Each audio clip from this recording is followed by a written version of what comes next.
Welcome to Master Key academy. Master Key അക്കാഡമിയുടെ പുതിയൊരു ക്ലാസ്സിലേക്ക് സ്വാഗതം. നമ്മൾ ഡിസ്കസ് ചെയ്തുകൊണ്ടിരുന്നത് നമ്മുടെ പാർട്ട് ബി, നമ്മുടെ ടോപ്പിക്, അതായത് നമ്മുടെ സുവോളജി ബോട്ടണി പോർഷനിലെ ആദ്യത്തെ പോർഷനായിട്ടുള്ള ക്ലാസിഫിക്കേഷൻ അല്ലെങ്കിൽ ആനിമൽ കിങ്ഡം വരുന്ന ആ ഒരു പോർഷനായിരുന്നു നമ്മൾ ഡിസ്കസ് ചെയ്തുകൊണ്ടിരുന്നത്.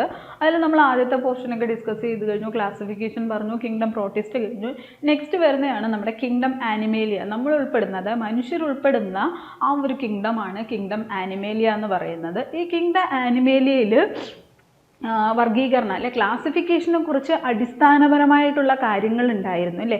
ആ കുറച്ച് അടിസ്ഥാനപരമായിട്ടുള്ള കാര്യങ്ങളുടെ ബേസിസിലാണ് ക്ലാസിഫിക്കേഷൻ എന്ന് പറയുന്ന കാര്യം ചെയ്തിരിക്കുന്നത്. സോ എന്തൊക്കെ അടിസ്ഥാനങ്ങളാണ് ക്ലാസിഫിക്കേഷൻ അവർ സ്വീകരിച്ചിട്ടുള്ളത് എന്നാണ് ആദ്യം പറയുന്നത്. അതിനുശേഷം നമ്മൾ ഓർഡറായിട്ട് നമ്മുടെ ഓരോരോ ഫൈലത്തിനെ പറ്റി പറയും. ഓക്കെ, അപ്പോൾ കിങ്ഡം ആനിമേലിയയിൽ വരുന്ന, ഇതിനു മുമ്പ് ഈ കിങ്ഡം ആനിമേലിയ പറയുന്നതിന് മുമ്പ് നിങ്ങൾക്ക് കുറച്ചൊരു ഷോർട്ട് ട്രിക്സ് പറഞ്ഞുതരാം. ആ ഷോർട്ട് ട്രിക്സ് നിങ്ങളൊന്ന് നോക്കി വെച്ചേക്കണം. ഓക്കെ, ഇവിടെ നമുക്കൊരു പേപ്പർ ആഡ് ചെയ്യാം. അതായത് കിങ്ഡം ആനിമേലിയയിൽ മെയിനായിട്ട് ഒരു 11 ഗ്രൂപ്പാണ് നമുക്ക് പറയാം. മെയിനായിട്ട് പറയുന്നത് നിങ്ങൾ +2 കാലഘട്ടത്തിൽ നമ്മൾ പഠിച്ചിട്ടുള്ളത് ഒരു 11 ഫൈലംസ് ആയിരിക്കും വരുന്നത്.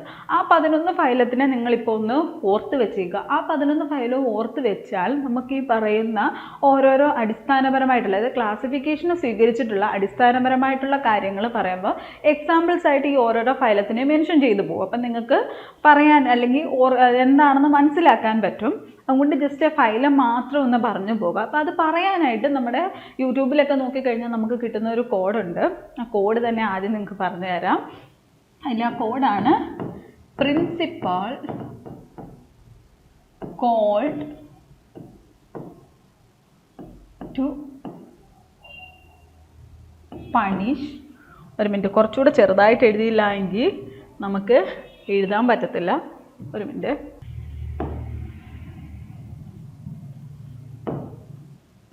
പ്രിൻസിപ്പാൾ കോൾഡ്, സോറി ഒരല്ലേ ഉള്ള പ്രിൻസിപ്പാളിന്, principal called to punish Amar, Akbar, Anthony for misbehaving in class. അപ്പം നമുക്ക് ക്ലാസ് മതി. നമുക്കിവിടെ ഹെമി കോഡേറ്റ് നമ്മുടെ ഇതിൻ്റെ കൂട്ടത്തിൽ വരുന്നില്ല, ഹെമി കോഡേറ്റ്സ് ഇല്ല. അല്ലാതെ കുറച്ച് ഗ്രൂപ്പുകൾ മാത്രമേ ഉള്ളൂ. ഇതിനകത്ത് നമ്മുടെ പോരിഫറ എന്ന് പറയുന്ന ഗ്രൂപ്പ് നമുക്ക് നമ്മുടെ ഈ പറയുന്ന സിലബസിനകത്ത് പഠിക്കാനില്ല. എങ്കിലും ആദ്യം വരുന്ന പ്രിൻസിപ്പാളിൻ്റെ പി എടുക്കുകയാണെങ്കിൽ ആദ്യം വരുന്ന ഗ്രൂപ്പാണ്, ആദ്യം വരുന്നതാണ് principal, phylum, പോരിഫറ, principal.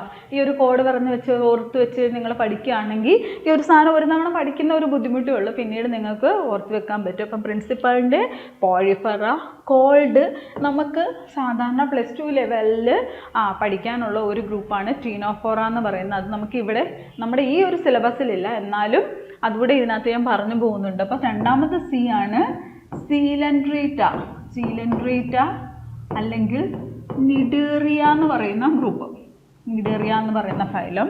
Called to punish, ന്റെ ടി വരുന്നത് ഈ പറയുന്ന ടീനോഫോറയാണ്. പ്രൊനൗൺസിയേഷൻ അങ്ങനെ വരുന്നത് കൊണ്ട് ടി തന്നെ ഇട്ടുന്നേ ഉള്ളൂ, ടീനോഫോറ.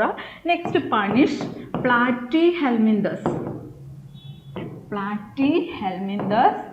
നെക്സ്റ്റ് അമർ, അമറിൻ്റെ എ ഫോർ ആഷൽമിന്തസ് ആണ്. നമ്മുടെ സിലബസിനകത്ത് ആഷൽമിന്തസിന് ഫൈലം നിമറ്റോഡ എന്നാണ് പറയുന്നത്, രണ്ടും ഒന്ന് തന്നെയാണ്. ആഷൽമിന്തസിൻ്റെ വേറൊരു പേരാണ് നിമിറ്റോഡ എന്ന് പറയുന്നത്. സോ നമ്മളിവിടെ തൽക്കാലം ആഷൽമിന്തസ് എന്ന് തന്നെ എഴുതുന്നു, ആഷൽമിന്തസ് അഥവാ നിമറ്റോഡ, നിമറ്റോഡ. So Amar, Akbar, Antony, ആർത്രോപോഡ, annelida, ആർത്രോപോഡ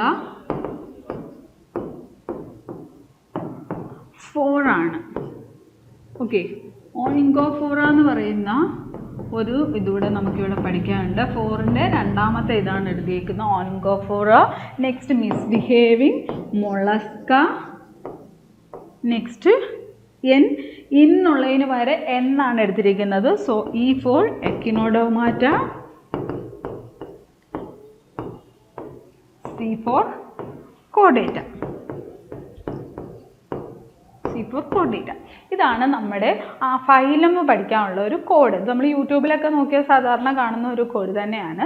so ഈ ഒരു കോഡ് വെച്ചിട്ട് നിങ്ങൾ ആദ്യം ഒന്ന് പഠിച്ചു വെക്കുക ഏതൊക്കെയാണ് നമ്മുടെ ഫൈലം എന്ന് പറയുന്നത്. ഫൈലം പറഞ്ഞതിന് ശേഷം ഇത്ര ഫൈലം പഠിച്ചു വെച്ചതിന് ശേഷം നമ്മൾ എക്സാമ്പിൾസ് പറയുമ്പോൾ അതിനകത്തുള്ള ക്ലാസിഫിക്കേഷൻ പറയുമ്പോഴത്തല്ലേ ക്ലാസിഫിക്കേഷന് യൂസ് ചെയ്തിട്ടുള്ള അടിസ്ഥാനങ്ങൾ പറയുമ്പോൾ നിങ്ങൾക്ക് കുറച്ചുകൂടി അതിനെ ഓരോരോ ഫൈലുമായിട്ട് കോറിലേറ്റ് ചെയ്യാൻ പറ്റും. അപ്പോൾ ആദ്യം നിങ്ങൾ ഓർത്ത് വെച്ചിരിക്കേണ്ടത് principal called to punish Amar Akbar Anthony for misbehaving in ഉള്ളതിനൊരു എൻ ആണ് പറഞ്ഞിരിക്കുന്നത്.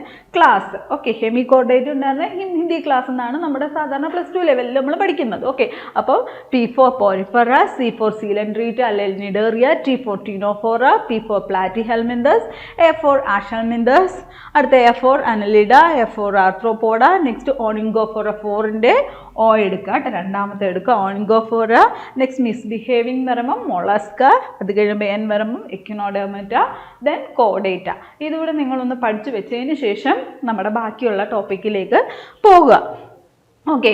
അപ്പം എനിക്ക് നോട്ട്സ് വരുന്നതുകൊണ്ട് ഇതിനകത്ത് ആഡ് ചെയ്യാൻ പറ്റില്ല, കാരണം നോട്ട്സിനകത്ത് നമ്മളിത് എഴുതി കൊടുക്കുന്നത് ശരിയല്ലല്ലോ. അതുകൊണ്ട് നിങ്ങൾക്കിത് ക്ലാസ്സിൽ മാത്രമേ കാണത്തുള്ളൂ. നിങ്ങൾ സ്വന്തമായിട്ട് നോട്ട് പ്രിപ്പയർ ചെയ്ത് എടുക്കണം ഇതിനെക്കുറിച്ച്. സോ നമുക്ക് കിങ്ഡം ആനിമേലിയുടെ കാര്യം പറയുമ്പോൾ കിങ്ഡം ആനിമേലിയുടെ ക്ലാസിഫിക്കേഷന് കുറച്ച് അടിസ്ഥാനപരമായിട്ടുള്ള കാര്യങ്ങൾ എടുത്തിട്ടുണ്ടായിരുന്നു. ഈ അടിസ്ഥാനപരമായിട്ടുള്ള നമ്മൾ ആദ്യം പറഞ്ഞു അല്ലേ, സസ്യങ്ങളുടെയും ജന്തുക്കളുടെയൊക്കെ ബാഹ്യഘടന നോക്കി അവരെ ക്ലാസിഫിക്കേഷൻ ചെയ്യാതെ അവരുടെ കോശങ്ങൾ, കോശസ്തരം, അതേപോലെ തന്നെ അവരുടെ ന്യൂട്രീഷൻ മോഡ്, അവരുടെ ഫൈലോജനറ്റിക് റിലേഷൻഷിപ്പ് ഒക്കെ നോക്കി ക്ലാസിഫിക്കേഷൻ ചെയ്തതുപോലെ നമ്മുടെ കിങ്ഡം ആനിമേലിയെ ക്ലാസിഫിക്കേഷൻ ചെയ്യാനായിട്ട് ഉപയോഗിച്ച കുറച്ച് അടിസ്ഥാനപരമായ കാര്യങ്ങളിൽ ഒന്നാമത്തതാണ് അവരുടെ ലെവൽ ഓഫ് ഓർഗനൈസേഷൻ എന്ന് പറയുന്നത്. വർഗീകരണത്തിൻ്റെ അടിസ്ഥാനം എന്തൊക്കെയായിരുന്നു?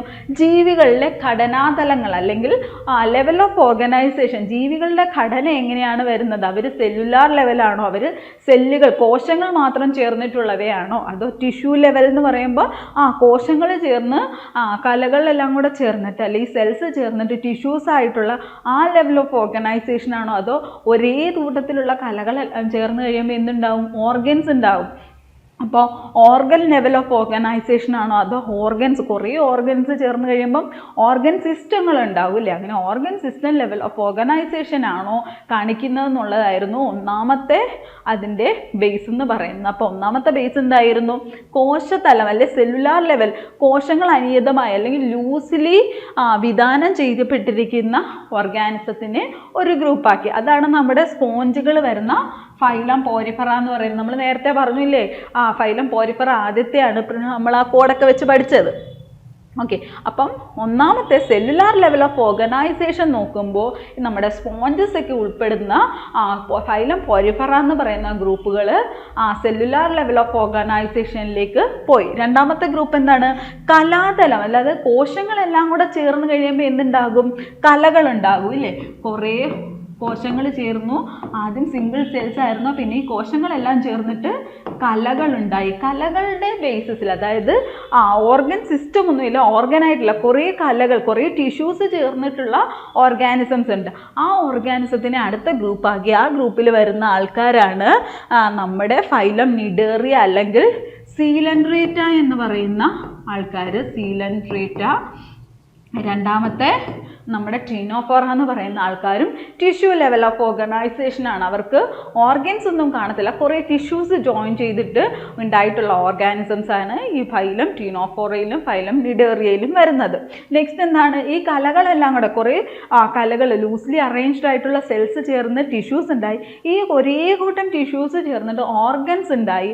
ആ ഓർഗൻ ലെവൽ ഓഫ് ക്ലാസിഫിക്കേഷനിൽ വരുന്ന ആൾക്കാരാണ് നമ്മുടെ ഫൈലം പ്ലാറ്റിഹെൽമിന്തസ് എന്ന് പറയുന്ന ആൾക്കാർ, അല്ലെങ്കിൽ ഫ്ലാറ്റ് വേംസ് എന്ന് പറയുന്ന ആൾക്കാർ, പരന്ന വിരകൾ എന്ന് പറയുന്ന ആൾക്കാരാണ് ഈ പറയുന്ന പരന്ന ഇരകൾ എന്ന് പറയുന്ന ആൾക്കാരാണ് ഈ പറയുന്ന മൂന്നാമത്തെ ഓർഗൻ സിസ്റ്റം ലെവൽ ഓഫ് ക്ലാസിഫിക്കേഷനിൽ വരുന്ന ഈ പ്ലാറ്റി ഹെൽമിന്തസ്. നമ്മൾ ആ ഗ്രൂപ്പ് ഇങ്ങനെ പഠിച്ചു ഇല്ലേ, ആ പറയുന്ന ആ ഒരു ഓർഡറിൽ തന്നെ പഠിച്ചു പോയി കഴിഞ്ഞാൽ നമുക്ക് ഇത്രയും മുകളിലോട്ടുള്ള ടിഷ്യൂ ലെവൽ, അത് കഴിയുമ്പോൾ ഓർഗൻ ലെവൽ, അത് കഴിഞ്ഞ് ബാക്കിയുള്ളവരെല്ലാം ഓർഗൻ സിസ്റ്റം ലെവൽ എന്നൊക്കെ നമുക്ക് പഠിക്കാൻ പറ്റും. സോ ഈ ഓർഗൻസ് എല്ലാം കൂടെ പലതരത്തിലുള്ള ഓർഗൻസ് ചേർന്ന് organ system level of classification ബാക്കി വരുന്ന ഓർഗാനിസംസ് എല്ലാം കാണിച്ചു. പ്ലാറ്റി ഹെൽമിന്തസിന് ശേഷം വരുന്ന ആരൊക്കെയാണ്?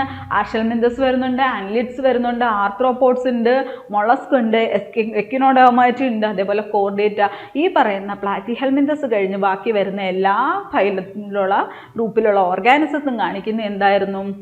Organ system level of classification, അല്ലെ organ system level of organisation ആണ് കാണിക്കുന്നത്. സോ ആദ്യത്തെ ബേസിസ് എന്തായിരുന്നു? ഘടനാതലം. അവരുടെ ഘടനാതലം, ജീവികളുടെ ഘടനാതലത്തിൻ്റെ ബേസിസിൽ, ലെവൽ ഓഫ് ഓർഗനൈസേഷൻ്റെ ബേസിസിൽ അവരെ കോശതലത്തിലുള്ളവരെന്നും കലകളുടെ തലത്തിലുള്ളവരെന്നും ഓർഗൻ്റെ തലത്തിലുള്ളവരെന്നും ഓർഗൻ സിസ്റ്റം തലത്തിലുള്ളവരെന്നും 4ആയിട്ട് ക്ലാസിഫിക്കേഷൻ ചെയ്തു. കോശങ്ങളുടെ ബേസിസിൽ വരുന്ന ഫൈലം പോരിഫറയിലുള്ള ആൾക്കാരാണ്. കലകളുടെ ബേസിസിൽ ടീനോഫോറയും അതേപോലെ നിഡേറിയ അല്ലെ സീലൻഡ്രേറ്റ എന്ന് പറയുന്ന ഗ്രൂപ്പ് പോയി. ഓർഗൻ ലെവലിൽ പ്ലാറ്റി ഹെൽമിന്തസ് പോയി. അതേപോലെ ഓർഗൻ സിസ്റ്റം ലെവലിൽ ബാക്കി വരുന്ന ആഷൽമിന്തസ് മുതൽ കോർഡേറ്റ വരെ വരുന്ന ഗ്രൂപ്പുകാർ ഓർഗൻ സിസ്റ്റം ലെവൽ ഓഫ് ഓർഗനൈസേഷനാണ് കാണിക്കുന്നത്. രണ്ടാമത്തെ ക്ലാസിഫിക്കേഷൻ്റെ അടിസ്ഥാനമായിരുന്നു അവയവ വ്യൂഹതലത്തിൽ. നമ്മൾ പറഞ്ഞു അവയവ organ system level of classification എന്ന് പറഞ്ഞാൽ അവയവ വ്യൂഹതലത്തിലുള്ള ക്ലാസിഫിക്കേഷൻ. അവയവ വ്യൂഹതലത്തിലുള്ള ക്ലാസിഫിക്കേഷനെ പിന്നെയും നമുക്ക് 2ആയിട്ട് തരംതിരിക്കാൻ പറ്റും അല്ലേ. അവയവ വ്യൂഹം മുതൽ എവിടെ മുതലാണ് തുടങ്ങുന്നത്? നമ്മുടെ ആഷൽമിന്തസ് മുതലാണ്. അതിൽ ദഹന വ്യവസ്ഥ എടുക്കുമ്പം ദഹന വ്യവസ്ഥയുടെ ബേസിസിൽ വീണ്ടും ക്ലാസിഫിക്കേഷൻ ചെയ്യാൻ പറ്റും. അതായത് ദഹന വ്യവസ്ഥ 2 തരത്തിലാണുള്ളത്. ഒന്ന് കംപ്ലീറ്റ്, രണ്ടാമത്തത് ഇൻകംപ്ലീറ്റ്. അപ്പം ഡൈജസ്റ്റീവ് സിസ്റ്റം അല്ലെങ്കിൽ ദഹന വ്യവസ്ഥ എന്ന് പറയുന്നത്, ദഹന വ്യവസ്ഥ 2 രീതിയിലുണ്ട്. ഒന്ന് പൂർണ്ണം, 2 അപൂർണം. ഈ പൂർണ്ണം അപൂർണം എന്ന് പറയുമ്പോൾ ഈ അപൂർണം, അതായത് ദഹന വ്യവസ്ഥ അപൂർണമായിട്ടുള്ള ഓർഗാനിസത്തിൽ ഒരു ഓപ്പണിങ്ങേ കാണിക്കത്തുള്ളൂ. അതായത് നമുക്ക് 2 ഓപ്പണിംഗ് ഇല്ലേ, ഹ്യൂമൻ ബീയിങ്സിന് ഒരു ദഹന വ്യവസ്ഥയുടെ ഒരു ഓപ്പണിംഗ് ആയിട്ടുള്ള മൗത്ത് വരുന്നുണ്ട്, ഏനസ് എന്ന് പറയുന്ന വേറൊരു ഓപ്പണിംഗ് വരുന്നുണ്ട്. അപ്പോൾ 2 ഓപ്പണിംഗ് ഉള്ളതാണെങ്കിൽ എന്ത് വരും? 2 ഓപ്പണിങ്സ് വരുന്നുണ്ടെങ്കിൽ അതിനെയാണ് നമ്മൾ കംപ്ലീറ്റ് അല്ലെ പൂർണ്ണ ദഹന വ്യവസ്ഥ എന്ന് പറയുന്നത്. ഇൻകംപ്ലീറ്റ് ആണെങ്കിലോ അതിന് ഒരു ഓപ്പണിങ്ങേ ഉണ്ടാവുള്ളൂ. അതിൻ്റെ വായ്ഭാഗം അല്ലെങ്കിൽ ഓരോ ഓപ്പണിങ്ങിലൂടെ ഫുഡ് പോയിട്ട് അതേ ഓപ്പണിങ്ങിലൂടെ തന്നെ അതിൻ്റെ വിസർജ്യ വസ്തുക്കളും പുറത്തേക്ക് പോവുകയാണെങ്കിൽ അതിനെയാണ് നമ്മൾ ഇൻകംപ്ലീറ്റ് ഡൈജസ്റ്റീവ് സിസ്റ്റം എന്ന് പറയുന്നത്. അപ്പോൾ ഈ കംപ്ലീറ്റ് ആൻഡ് ഇൻകംപ്ലീറ്റ് ഡൈജസ്റ്റീവ് സിസ്റ്റത്തിൻ്റെ ബേസിസിലും ക്ലാസിഫിക്കേഷൻ നടന്നിട്ടുണ്ട്. അപ്പോൾ നോക്കിയേ, ഫൈലം പോരിഫറയിൽ ദഹന വ്യവസ്ഥയേ ഇല്ല. നമ്മൾ ആദ്യമേ പറഞ്ഞിരുന്നു ഇല്ലേ, അവർക്ക് ഓർഗൻ സിസ്റ്റം ഒന്നും ഇല്ല. അവർ കുറേ സെൽസ് ഇങ്ങനെ കൂട്ടിച്ചേർന്നിട്ടുള്ള ഓർഗാനിസംസ് ആണ്, അവർക്ക് കോശങ്ങൾ മാത്രമേ ഉള്ളൂ.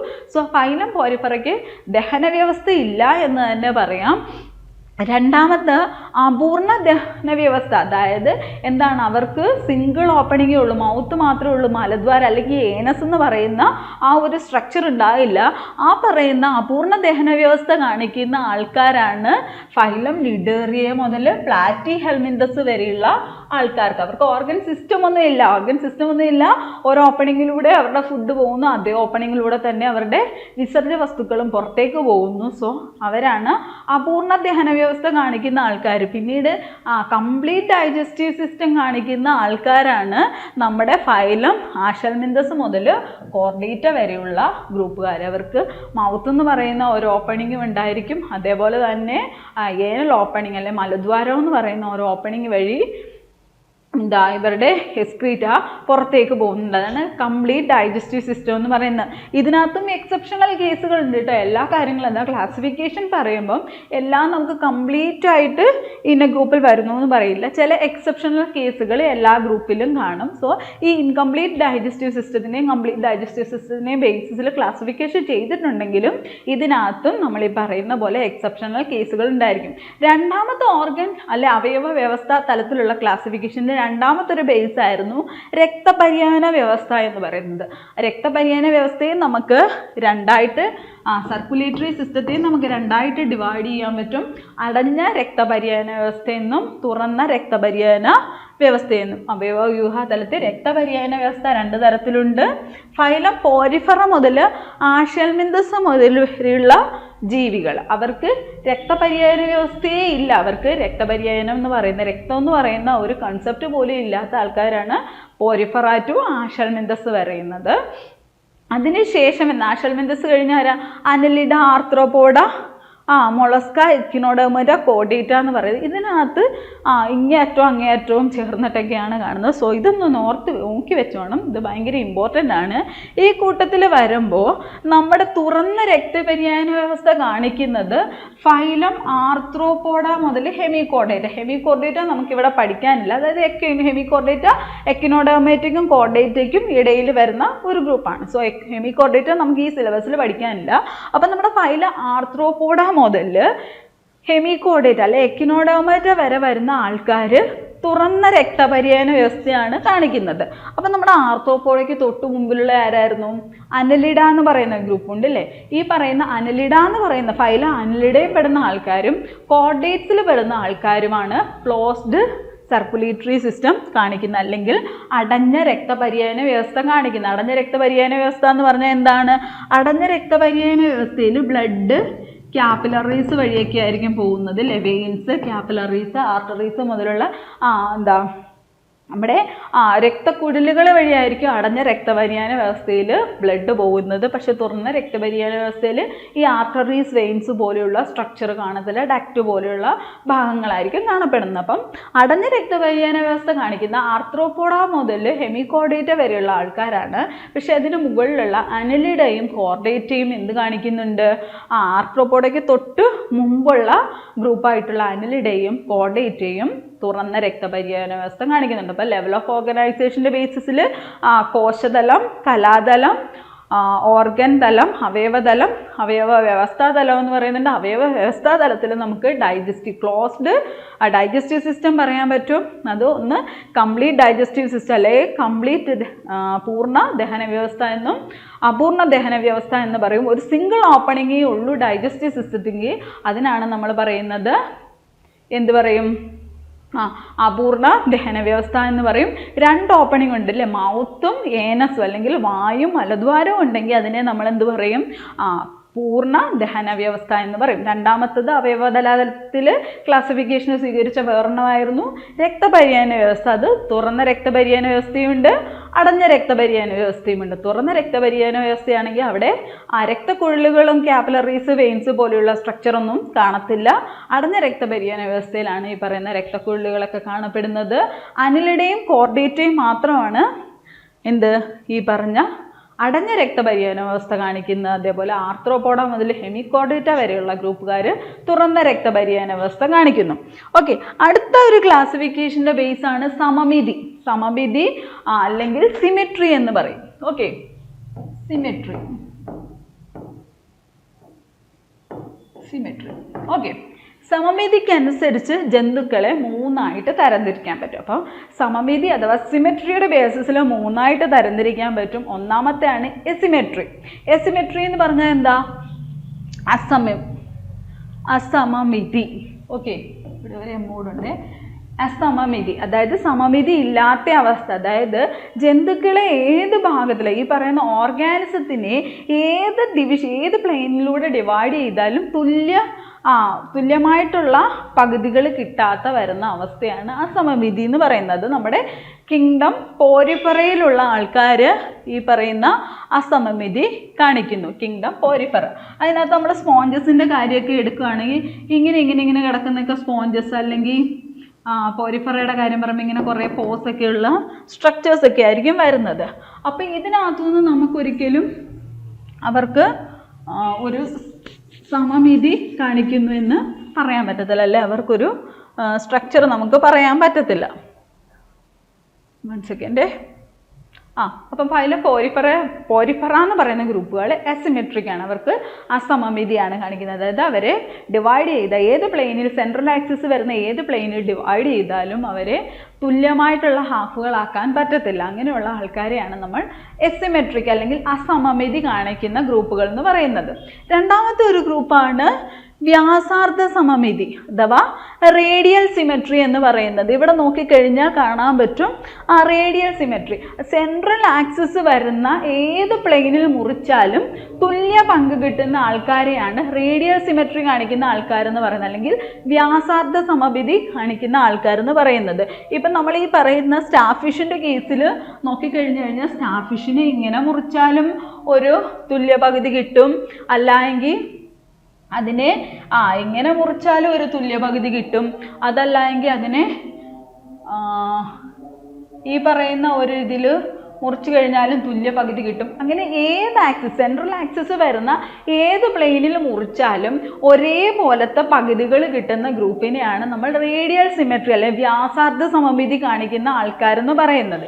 ഈ വ്യാസാർദ്ധ സമമിതി കാണിക്കുന്ന ആൾക്കാരാണ് ഫൈലം സീലൻഡ്രേറ്റയും ടീനോഫോറയും വരുന്നത്.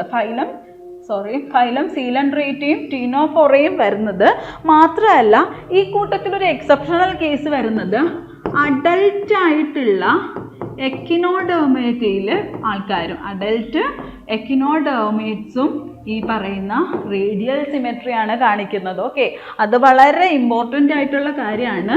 റേഡിയൽ സിമെട്രി കാണിക്കുന്ന ആൾക്കാരെ തന്നിട്ട് നമ്മുടെ എക്കിനോഡെർമേറ്റയിൽ ഒരാൾക്കാരെ തന്നു കഴിഞ്ഞാൽ ഏത് ആൾക്കാരെ അഡൽട്ട് എന്ന് പറയുന്ന ഒരു വാക്ക് വരുവാണെങ്കിൽ നിങ്ങൾക്ക് ഈ പറയുന്ന എക്കിനോഡെർമേറ്റയിലുള്ള ആൾക്കാർ റേഡിയൽ സിമെട്രി കാണിക്കുന്നു എന്ന് എഴുതാൻ പറ്റും. അല്ലെങ്കിൽ നിങ്ങൾക്ക് കുറേ ഗ്രൂപ്പ് ഓഫ് ഒരു 4 ഓർഗാനിസത്തിനെ തന്നു, അതിൽ ആരാണ് റേഡിയൽ സിമെട്രി കാണിക്കുന്നതെന്ന് ചോദിച്ചാൽ അതിനകത്ത് എക്കിനോഡെർമേറ്റയിൽ വരുന്ന ഏതെങ്കിലും ഒരാളുണ്ടെങ്കിൽ നമുക്ക് എഴുതാൻ പറ്റും. അപ്പം ബാക്കിയുള്ള വ്യാസാർദ്ധ സമമിതി അല്ലെങ്കിൽ റേഡിയൽ സിമെട്രി കാണിക്കുന്നത് ഏത് പ്ലെയിനിൽ, സെൻട്രൽ ആക്സിസ് വരുന്ന ഏത് പ്ലെയിനിൽ മുറിച്ചാലും 2 ഈക്വൽ ഹാഫ് കിട്ടുന്ന രീതിയിലുള്ള ഓർഗാനിസത്തിനെയാണ്, അല്ലെ അങ്ങനെ ആ ഒരു സമമിതി കാണിക്കുന്ന ആൾക്കാരെയാണ് റേഡിയൽ സിമെട്രി കാണിക്കുന്ന ആൾക്കാരെന്ന് പറയുന്നത്.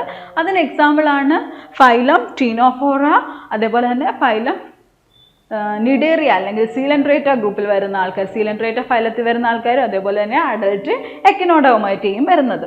രണ്ടാമത്തെയാണ് ബൈലാറ്ററൽ സിമെട്രി അല്ലെങ്കിൽ എന്ത് പറയാൻ പറ്റും, ദ്വിപാർശ്വ സമമിതി എന്ന് പറയും.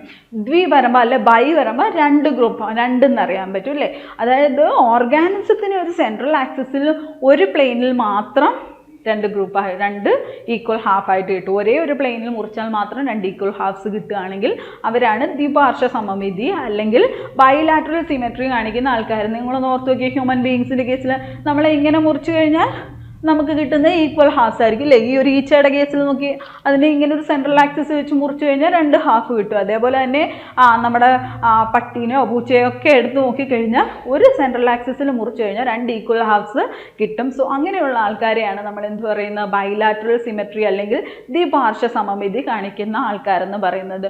ആനിമൽ കിങ്ഡത്തിൻ്റെ ക്ലാസിഫിക്കേഷൻ്റെ ഒരു ബേസ് എന്ന് പറയുന്നത് ഈ പറയുന്ന സമമിതി ആയിരുന്നു. അപ്പം ആദ്യത്തെ ഗ്രൂപ്പ് പോരിഫെറ ഒക്കെ ഉൾപ്പെടുന്ന ആദ്യത്തെ ഗ്രൂപ്പ് എസിമെട്രിയാണ് കാണിക്കുന്നത് ഇല്ലേ. അവർക്ക് ഏത് പ്ലെയിനിൽ മുറിച്ചാലും ഈക്വൽ ഹാഫ്സ് കിട്ടില്ല. രണ്ടാമത്തേതായിരുന്നു വ്യാസാർദ്ധ സമമിതി അഥവാ റേഡിയൽ സിമെട്രി എന്ന് പറയുന്നത്. സെൻട്രൽ ആക്സിസ് വരുന്ന രീതിയിൽ ഏത് രീതിയിൽ മുറിച്ചാലും ഈക്വൽ ഹാഫ്സ് കിട്ടുന്ന ആൾക്കാരെയാണ് നമ്മൾ റേഡിയൽ സിമെട്രി കാണിക്കുന്ന ആൾക്കാരെന്ന് പറയുന്നത്. അതിന് എക്സാമ്പിൾസ് ആണ് ഫൈലം ടീനോഫോറയും സീലൻഡ്രേറ്റയും അതേപോലെ തന്നെ അഡൽട്ട് എക്കിനോഡെർമേറ്റയിൽ പെടുന്ന ആൾക്കാരും വരുന്നത്. പിന്നെ അതേപോലെ തന്നെ ദ്വിപാർശ്വ സമമിതി അഥവാ ബൈലാറ്ററൽ സിമെട്രി കാണിക്കുന്ന ആൾക്കാരാണ്. അതായത് ഒരു പ്ലെയിനെ മുറിക്കുമ്പോൾ തന്നെ 2 ഈക്വൽ ഹാഫ്സ് കിട്ടത്തുള്ളൂ. അതിനകത്ത് എക്സാമ്പിളാണ് നമ്മുടെ സീലൻഡ്രേറ്റ, അടുത്ത ടീനോഫോറ കഴിഞ്ഞാൽ പ്ലാറ്റിഹെൽമിന്തസ് ടു ഫൈലം കോഡേറ്റ വരുന്ന. അതിനകത്ത് എക്സെപ്ഷണൽ കേസ് ഉണ്ട്. ലാർവൽ സ്റ്റേജിലുള്ള എക്കിനോഡെർമേറ്റ മാത്രമേ ദ്വിപാർശ്വ സമമിതി കാണിക്കുന്നുള്ളൂ. അഡൽട്ട് എക്കിനോഡെർമേറ്റ ഏതാണ് കാണിക്കുന്നത്, റേഡിയൽ സിമെട്രിയാണ് കാണിക്കുന്നത്. അതായത് ഒരേ ഒരു സമതലത്തിന് മാത്രമായി ജന്തുവിനെ 2ആയിട്ട് ഭാഗിക്കുവാൻ കഴിയുന്നുവെങ്കിൽ ആ സമമിതിയെ ദ്വിപാർശ്വ സമമിതി എന്ന് വിളിക്കുന്നു. ഉദാഹരണം ഫൈലം പ്ലാറ്റിഹെൽമിന്തസ് ടു ഫൈലം കോഡേറ്റ, പിന്നെ ലാർവൽ എക്കിനോഡെർമേറ്റ. ഓക്കെ, അത് മറന്നു പോവല്ലേ. Larval Echinodermata.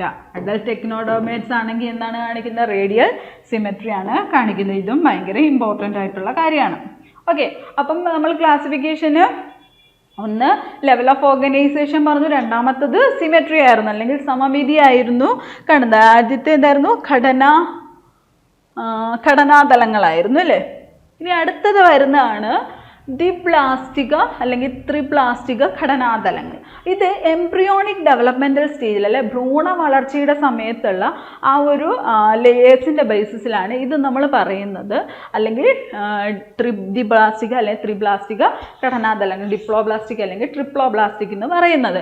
എന്താണെന്ന് നോക്കി, ദ്വിപ്ലാസ്റ്റിക ഘടനാതലം എന്ന് പറയുമ്പോൾ ആന്തരിക എൻഡോഡേം, ബാഹ്യ എക്ടോഡേം എന്നിങ്ങനെ ഭ്രൂണപാളികളാൽ വിധാനം ചെയ്യപ്പെട്ട കോശങ്ങൾ. അതായത് ഭ്രൂണമായിരിക്കുന്ന സമയത്ത്, എംബ്രിയോ ആയിരിക്കുന്ന സമയത്ത് എടുത്ത് നോക്കിക്കഴിഞ്ഞാൽ ഒരു ലെയർ എക്ടോഡേം ഉണ്ടായിരിക്കും, നടുക്കൊരു മീസോഡേം ഉണ്ടായിരിക്കും, അതിനുള്ളിൽ വേറെ ലെയേഴ്സ് ഒന്നും ഉണ്ടാവില്ല.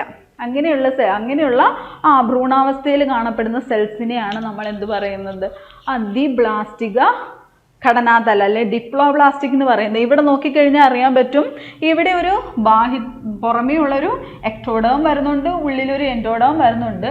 ഉള്ളിൽ സാധാരണ ത്രിപ്ലാസ്റ്റികമാണെങ്കിൽ ഉള്ളിൽ എന്ത് വരും? ഒരു ലെയർ കൂടെ വരും, അതിനെ മീസോഡേം എന്ന് പറയും. പക്ഷേ ഡിപ്ലോബ്ലാസ്റ്റിക് ആണെങ്കിൽ അതിൻ്റെ ഉള്ളിൽ, അല്ലെ ദ്വിപ്ലാസ്റ്റിക് ആണെങ്കിൽ അതിൻ്റെ ഉള്ളിൽ മീസോഡേം എന്ന് പറയുന്ന ഒരു ലെയർ ഉണ്ടാവില്ല. ചില കേസുകളിലൊക്കെ ലൂസ്ലി അറേഞ്ച്ഡ് ആയിട്ടുള്ള മീസോഗ്ലിയ എന്ന് പറയുന്ന ഒരു സ്ട്രക്ചർ ഉണ്ടാവും. പക്ഷേ അതൊരു സെല്ലെന്ന് നമുക്ക് പറയാൻ പറ്റില്ല. സോ ദ്വിപ്ലാസ്റ്റിക് അല്ലെ ഡിപ്ലോബ്ലാസ്റ്റിക് എന്ന് പറയുന്നവർക്ക് എടുത്തു പറയുമ്പോൾ എക്ടോഡേം, എൻഡോഡേം, ആന്തരിക പാളിയായിട്ടുള്ള എൻഡോഡേമും ബാഹ്യപാളിയായിട്ടുള്ള എക്ടോഡേമും മാത്രമേ കാണത്തുള്ളൂ. മീസോഡേം എന്ന് പറയുന്ന ഒരു സ്ട്രക്ചർ ഉണ്ടാവില്ല. ചില കേസിൽ മീസോഗ്ലിയ എന്ന് പറയുന്ന അൺഓർഗനൈസ്ഡ് ആയിട്ടുള്ള ഒരു സ്ട്രക്ചറും കാണാറുണ്ട്. എടുക്കുമ്പോൾ നമ്മൾ രണ്ടെണ്ണം മാത്രമേ, എക്ടോഡേമോ എൻഡോഡേമോ മാത്രമേ അവിടെ കൺസിഡർ ചെയ്യുന്നുള്ളൂ. സോ അതിനെയാണ് ഡിപ്ലോബ്ലാസ്റ്റിക് അല്ലെങ്കിൽ ദ്വിപ്ലാസ്റ്റിക ഘടനാതലം എന്ന് പറയുന്നത്. പക്ഷേ ട്രിപ്ലോബ്ലാസ്റ്റിക് അല്ലെങ്കിൽ ത്രിപ്ലാസ്റ്റിക പറയുമ്പോൾ എന്താണ്? ത്രീ പറയുമ്പോൾ 3 ലെയറാണ് വരുന്നത് അല്ലേ.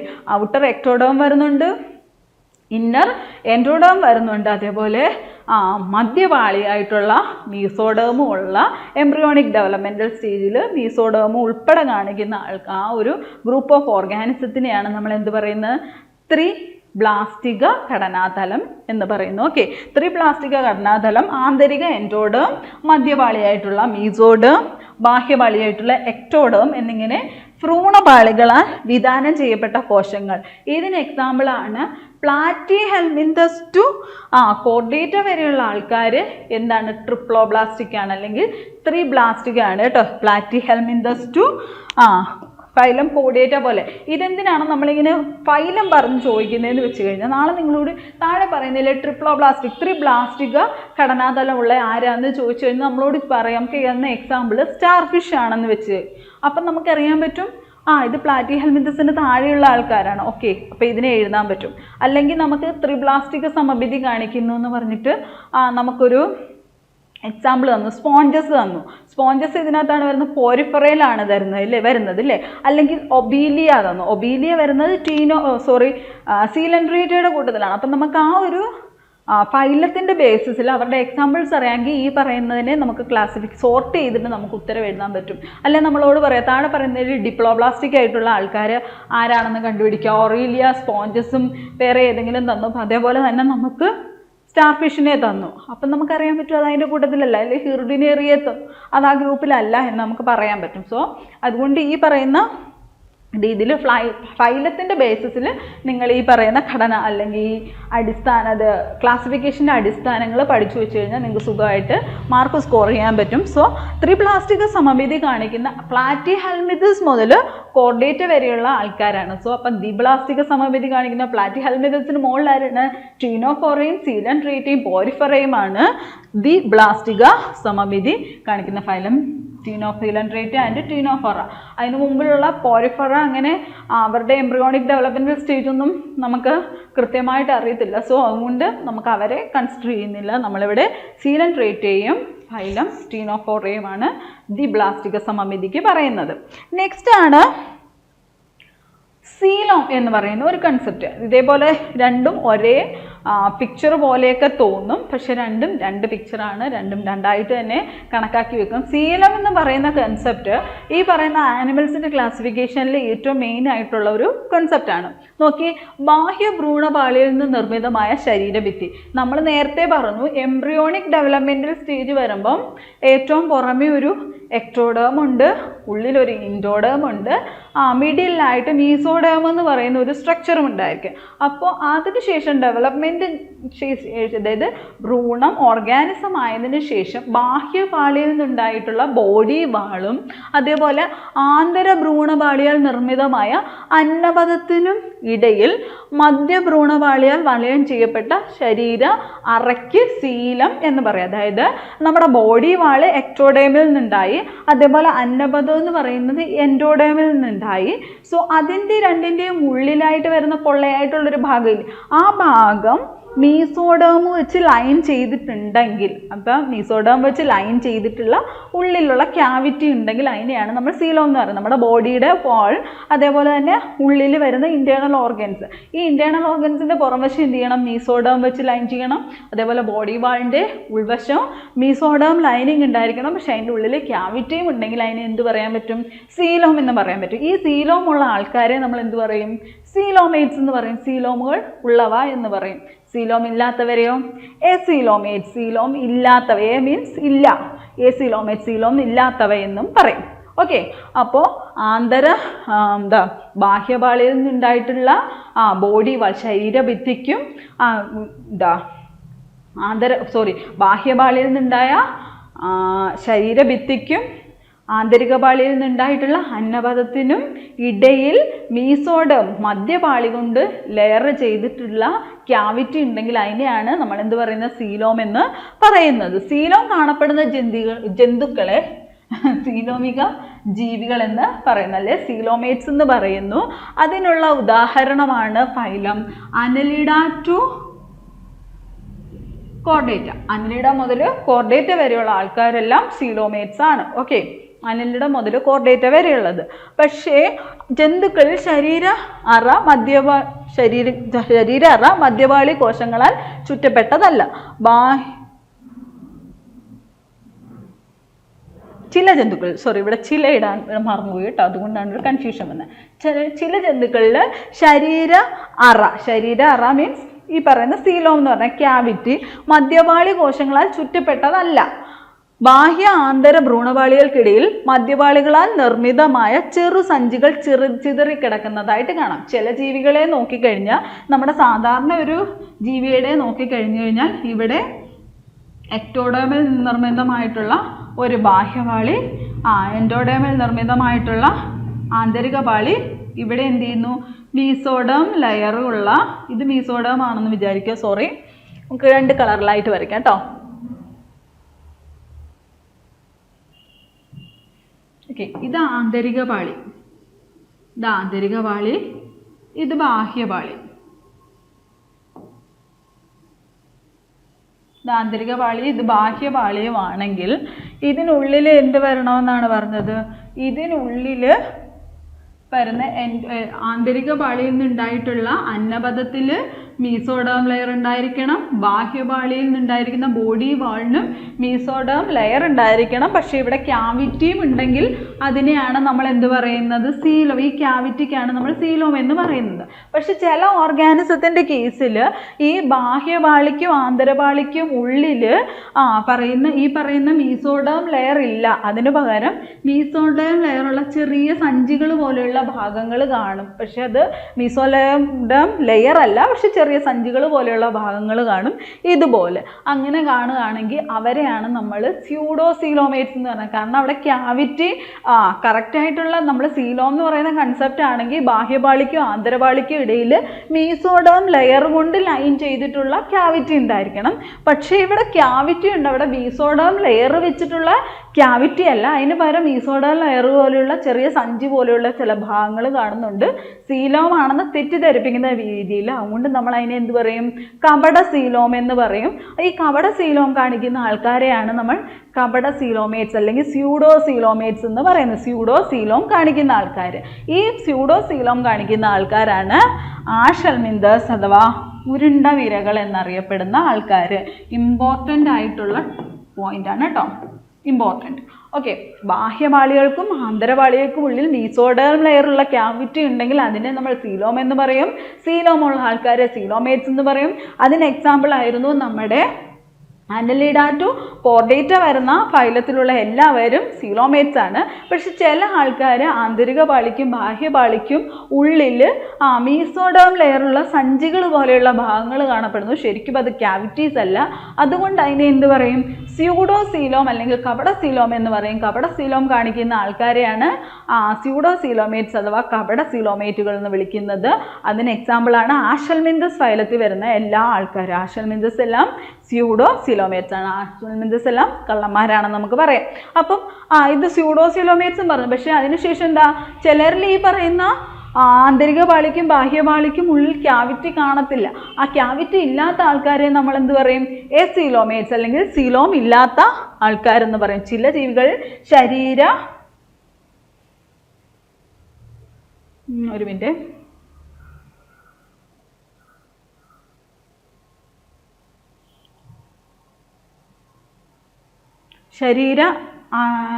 രയമല്ല കേട്ടോ, അറ തന്നെ കാണപ്പെടുന്നില്ല. ഇവയെ എസീലോമിക ജീവികൾ എന്ന് പറയുന്നത് എസീലോമേറ്റ്സ് എന്ന് വിളിക്കും. ഉദാഹരണമാണ് നമ്മുടെ ആഷൽമിന്തസിന് മുകളിലുള്ള എല്ലാ ആൾക്കാരൊക്കെ വരുന്നുണ്ട്. സീലൻഡ്രേറ്റ്സ് വരുന്നുണ്ട്, ടിനോഫോറ വരുന്നുണ്ട്, അതേപോലെ തന്നെ നമ്മുടെ പ്ലാറ്റി ഹെൽമിന്തസ് വരുന്നുണ്ട്. ഇവരെല്ലാം ആരാണ്? ഈ പറയുന്ന എസീലോമേറ്റ്സിൻ്റെ അല്ലെങ്കിൽ അസീലോമിക ജീവികളുടെ കൂട്ടത്തിൽ വരുന്ന ആൾക്കാരാണ്. അപ്പോൾ മനസ്സിലായി കാണുമെന്ന് വിശ്വസിക്കുന്നു. ഈ പറയുന്ന ആഷൽമിന്തസ് എസീലോമേറ്റ് ആണെന്നുള്ള ഓർത്ത് വെക്കുക. ആഷൽമിന്തസിൻ്റെ എക്സാമ്പിൾ പറഞ്ഞിട്ട് താഴെ പറയുന്നതിൽ സീലോമേറ്റ്സ് ഏതാണ് അല്ലെങ്കിൽ സ്യൂഡോ സീലോമേറ്റ് കാണിക്കുന്ന ആൾക്കാർ ഏതാണ്? നമ്മൾ പ്ലാറ്റി ഹെൽമിന്തസിൻ്റെ ഗ്രൂപ്പിൽ വരുന്ന ആൾക്കാരെയൊക്കെ പഠിക്കും. അത് കഴിയുമ്പോഴത്തേന് എസീലോമേറ്റ് ആയിട്ടുള്ളവ താഴെ പറയുന്നതിൽ ഏതാണ്? എസീലോമേറ്റ്സിൻ്റെ എക്സാമ്പിൾ ഏതാണെന്നൊക്കെ ചോദിച്ചു കഴിഞ്ഞാൽ എഴുതാൻ പറ്റണം. ആഷൽമിന്തസ് ആണ് എസീലോമേറ്റ്സിൻ്റെ കൂട്ടത്തിൽ വരുന്നത്. എന്ന് ഓർത്ത് വെച്ചേക്കാം. ഓക്കെ, നെക്സ്റ്റ് വിഖണ്ഡാവസ്ഥ അഥവാ സെഗ്മെൻറ്റേഷൻ. മലയാളത്തിൽ പറയുമ്പോൾ ഭയങ്കര ഒരു ബുദ്ധിമുട്ടുള്ള വാക്ക് പോലെ തോന്നും വിഖണ്ഡാവസ്ഥ. പക്ഷേ സെഗ്മെൻറ്റേഷൻ എന്ന് പറഞ്ഞാൽ ഭയങ്കര സിമ്പിളായിട്ടുള്ള കാര്യമാണ്. ബോഡിയിൽ സെഗ്മെൻറ്റ്സ് ആയിട്ട് കാണുകയാണെങ്കിൽ അതിനെയാണ് സെഗ്മെൻറ്റേഷൻ എന്ന് പറയുന്നത്. നമ്മുടെ അട്ടയുടെയൊക്കെ കേസൊക്കെ എടുത്ത് നോക്കുകയാണെങ്കിൽ ബോഡി ഇങ്ങനെ റിങ് പോലെയൊക്കെ കാണപ്പെടും. അങ്ങനെയുള്ളവരെയാണ് നമ്മൾ സെഗ്മെൻറ്റേഷൻ കാണിക്കുന്ന ആൾക്കാരെന്ന് പറയുന്നത്. സെഗ്മെൻറ്റേഷൻ കാണിക്കുന്ന ഗ്രൂപ്പാണ് അനലിഡ ഗ്രൂപ്പിലും ആർത്രോപോഡയിലും വരുന്ന ആൾക്കാർ മാത്രമാണ് സെഗ്മെൻറ്റേഷൻ കാണിക്കുന്നത്. ചില ജന്തുക്കളുടെ ശരീരം നിരവധി തുല്യഖണ്ഡങ്ങളായിട്ട്, അതായത് ഈ പറയുന്ന സെഗ്മെൻറ്റേഷൻ ഖണ്ഡമായിട്ട് അല്ലെങ്കിൽ മെറ്റാമിയസ് എന്നാണ് ഈ ഖണ്ഡങ്ങൾക്ക് പറയുന്നത്. അപ്പോൾ ഈ ഖണ്ഡമായിട്ട് ഡിവൈഡ് ചെയ്തേക്കുവാണെങ്കിൽ ഇതെല്ലാം തുല്യമായിട്ടുള്ള അളവിലായിരിക്കും. അപ്പോൾ തുല്യഖണ്ഡങ്ങളാക്കപ്പെട്ടിരിക്കുന്നു. ഓരോ ശരീരഖണ്ഡത്തെയും ഖണ്ഡം അഥവാ മെറ്റാമിയർ എന്ന് വിളിക്കുന്നു.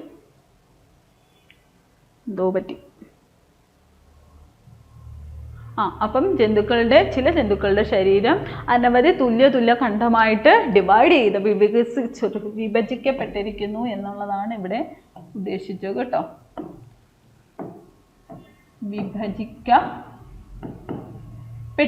വിഭജിക്കപ്പെട്ടിരിക്കുന്നു. ഓരോ ശരീരഖണ്ഡത്തെയും ഖണ്ഡ അഥവാ മെറ്റാമിയർ എന്ന് വിളിക്കുന്നു. ഈ മെറ്റാമിയർ ഒരു പ്രതിഭാസത്തിനെയാണ് വിഖണ്ഡാവസ്ഥ അല്ലെങ്കിൽ സെഗ്മെൻറ്റേഷൻ അല്ലെങ്കിൽ മെറ്റാമെറിസം എന്നും പറയും. ഓരോ ശരീരഖണ്ഡത്തിലും ചില ആന്തരിക അവയവങ്ങളുടെ ആവർത്തനം കാണാം ചില കേസുകളിൽ. ഈ പ്രതിഭാസത്തെ വിഖണ്ഡനം അഥവാ മെറ്റാമെറിസം എന്നും വിളിക്കും. ഉദാഹരണം മണ്ണീരയുടെ ശരീരം തുല്യഖണ്ഡങ്ങൾ ചേർന്നുണ്ടായിരിക്കുകയാണ്. മണ്ണീരയുടെ നോക്കിക്കഴിഞ്ഞാൽ അറിയാൻ പറ്റും ഇങ്ങനെ സെഗ്മെന്റ്സ് പോലെയായിട്ടായിരിക്കും കാണപ്പെടുന്നത്. അതിനെയാണ് വിഖണ്ഡാവസ്ഥ അഥവാ സെഗ്മെന്റേഷൻ അഥവാ മെറ്റാമെറിസം എന്ന് പറയുന്നത്. ഈ മെറ്റാമെറിസം കാണിക്കുന്നതും നമ്മുടെ ക്ലാസിഫിക്കേഷൻ, ആനിമൽ കിങ്ഡത്തിൻ്റെ ക്ലാസിഫിക്കേഷനോട് അടിസ്ഥാനപരമായിട്ടുള്ള കാര്യമാണ്. ശരിക്കും മെറ്റാമെറിസം കാണിക്കുന്ന ആർത്രോപോഡ്സും അനലിഡ്സും ഉള്ളൂ. ആർത്രോപോഡ്സ് വലിയ രീതിയിൽ കാണിക്കുന്നില്ല, അനലിഡ്സ് ആണ് കൂടുതലായിട്ടും മെറ്റാമെറിസം കാണിക്കുന്നത്. ഓക്കെ, പിന്നെ അടുത്തതാണ് പ്രാക്കശേരു അഥവാ നോട്ടോകോഡ്. നമുക്കറിയാമല്ലേ, കോർഡേറ്റ്സിൻ്റെ ഏറ്റവും മെയിൻ ആയിട്ടുള്ള ക്യാരക്ടറാണ് ഈ പറയുന്ന നോട്ടോകോഡ് അഥവാ പ്രാക്കശേരു എന്ന് പറയുന്നത്. ഭ്രൂണാവസ്ഥയിലായിരിക്കുന്ന സമയത്ത് ചില ഓർഗാനിസം ഈ നോട്ടോകോഡ് എന്ന് പറയുന്ന അല്ലെ പ്രാക്കശേരു എന്ന് പറയുന്ന ഒരു സ്ട്രക്ചർ കാണിക്കുന്നുണ്ട്. ഈ പ്രാക്കശേരു ഭ്രൂണാവസ്ഥയിൽ കാണിക്കുന്നവരെ എല്ലാം കോർഡേറ്റ എന്ന് പറയുന്ന ഒരു ഗ്രൂപ്പിലേക്കാണ് പെടുത്തിയിരിക്കുന്നത്. ചില ജന്തുക്കളിൽ ഭ്രൂണവികാസ സമയത്ത് മുതുകു ഭാഗത്തായി ഡോസൽ സൈഡിൽ മധ്യഭ്രൂണപാളിയിൽ നിന്ന് രൂപപ്പെട്ട ഒരു ദണ്ഡാകൃതിയിലുള്ള, ഇവിടെ ഈ കാണുന്നതാണ് കേട്ടോ, മധ്യഭ്രൂണപാളിയിൽ നിന്ന് ഡെവലപ്പ് ചെയ്തിരിക്കുന്ന ദണ്ഡാകൃതിയിലുള്ള ഒരു അവയവം കാണപ്പെടുന്നു. ഇതിനെയാണ് പ്രാക്കശേരു എന്ന് പറയുന്നത്. ചില ഓർഗാനിസത്തിൽ ഭ്രൂണാവസ്ഥയിലായിരിക്കുമ്പോൾ എക്ടോഡേം ഉണ്ട്, എൻഡോഡേം ഉണ്ട്, മീസോഡേം ഉണ്ട് അല്ലേ. മധ്യപാളിയിൽ നിന്ന് അല്ലെങ്കിൽ മീസോഡേമിൽ നിന്ന് ഡെവലപ്പ് ചെയ്തിരിക്കുന്ന ദണ്ഡാകൃതിയിലുള്ള ഒരു സ്ട്രക്ചർ ചില ഓർഗാനിസത്തിലെങ്കിലും ഡെവലപ്മെൻറ്റൽ സ്റ്റേജിൽ കാണിക്കുന്നുണ്ട്. ആ കാണപ്പെടുന്ന ആ ദണ്ഡാകൃതിയിലുള്ള ആ ഒരു സ്ട്രക്ചറിന് പറയുന്ന പേരാണ് നോട്ടോകോഡ് അഥവാ പ്രാക്കശേരു. ഈ പ്രാക്കശേരു ഉള്ള ആൾക്കാരെയാണ് നമ്മൾ കോർഡേറ്റ്സ് അഥവാ കശേരുകികൾ എന്ന് വിളിക്കുന്നത്. ഓക്കെ, പ്രാക്കശേരുള്ള ജന്തുക്കളെ കോർഡേറ്റ് അഥവാ കശേരുകികൾ എന്നും ഇല്ലാത്തവയെ നോൺ കോർഡേറ്റ് അഥവാ അകശേരുകികൾ എന്നും വിളിക്കുന്നു. പോരിഫറ മുതൽ എക്കൈനോഡേർമേറ്റ അല്ലെങ്കിൽ ഹെമികോർഡേറ്റ നമ്മൾ പറയുന്നില്ല ഇവിടെ. പോരിഫറ മുതൽ എക്കൈനോഡേർമേറ്റ വരെയുള്ള ആൾക്കാരെല്ലാം ഈ പറയുന്ന അകശേരുകികൾ അഥവാ നോൺ കോർഡേറ്റ്സിൻ്റെ കൂട്ടത്തിൽ വരുന്നതാണ്. ബാക്കിയുള്ള കോർഡേറ്റ എന്ന് പറയുന്ന ഒരു ഗ്രൂപ്പിന് മാത്രമേ ഈ പ്രാകശേരു അഥവാ നോട്ടോകോഡ് കാണുന്നുള്ളൂ. അപ്പം ബാക്കിയുള്ള എല്ലാവരും കോർഡേറ്റ, നമ്മൾ 11 ഫൈലം പഠിച്ചില്ലേ, 11 ഫൈലത്തിൽ 10 ആൾക്കാർക്ക് എന്താണ് ഈ പറയുന്ന നോട്ടോകോഡ് ഇല്ല. നോട്ടോകോഡുള്ള ഒരൊറ്റ ഗ്രൂപ്പ് മാത്രമേ ഉള്ളൂ. നമ്മൾ ഉൾപ്പെടുന്ന കോർഡേറ്റ്സ് എന്ന് പറയുന്ന കശേരുകികൾ എന്ന് പറയുന്ന ഗ്രൂപ്പിന് മാത്രമേ നോട്ടോകോഡുള്ളൂ. അപ്പം നമ്മുടെ ആനിമൽ കിങ്ഡത്തിൻ്റെ ക്ലാസിഫിക്കേഷന് ബേസ് ആയിട്ടുള്ള കുറേ കാര്യങ്ങൾ പഠിച്ചു ഇല്ലേ. ഏതൊക്കെയായിരുന്നു? ഫസ്റ്റ് പഠിച്ചത് ഘടനാതലങ്ങളായിരുന്നു. ഘടനാതലങ്ങൾ, ലെവൽ ഓഫ് ഓർഗനൈസേഷൻ നമ്മൾ ഇംഗ്ലീഷിൽ പറയും. ഏതിൻ്റെയൊക്കെ ബേസിലായിരുന്നു? കോശതലമുണ്ട്, കലാതലമുണ്ട്, അവയവതലമുണ്ട്, അവയവവ്യവസ്ഥാ തലമുണ്ട്. അവയവവ്യവസ്ഥാ തലത്തിൽ ഡൈജസ്റ്റീവ് സിസ്റ്റം അല്ലെങ്കിൽ ദഹന വ്യവസ്ഥയുടെ ബേസിസിലും ക്ലാസിഫിക്കേഷൻ ചെയ്യാറുണ്ട്. അത് പൂർണ്ണമെന്നോ അപൂർണമെന്നുമാണ് ദഹന വ്യവസ്ഥയെ ഡിവൈഡ് ചെയ്തിരിക്കുന്നത്. അപൂർണ്ണ ദഹന വ്യവസ്ഥ എന്ന് പറഞ്ഞു കഴിഞ്ഞാൽ സിംഗിൾ ഓപ്പണിംഗ് മാത്രമേ ഉണ്ടായിരിക്കുള്ളൂ.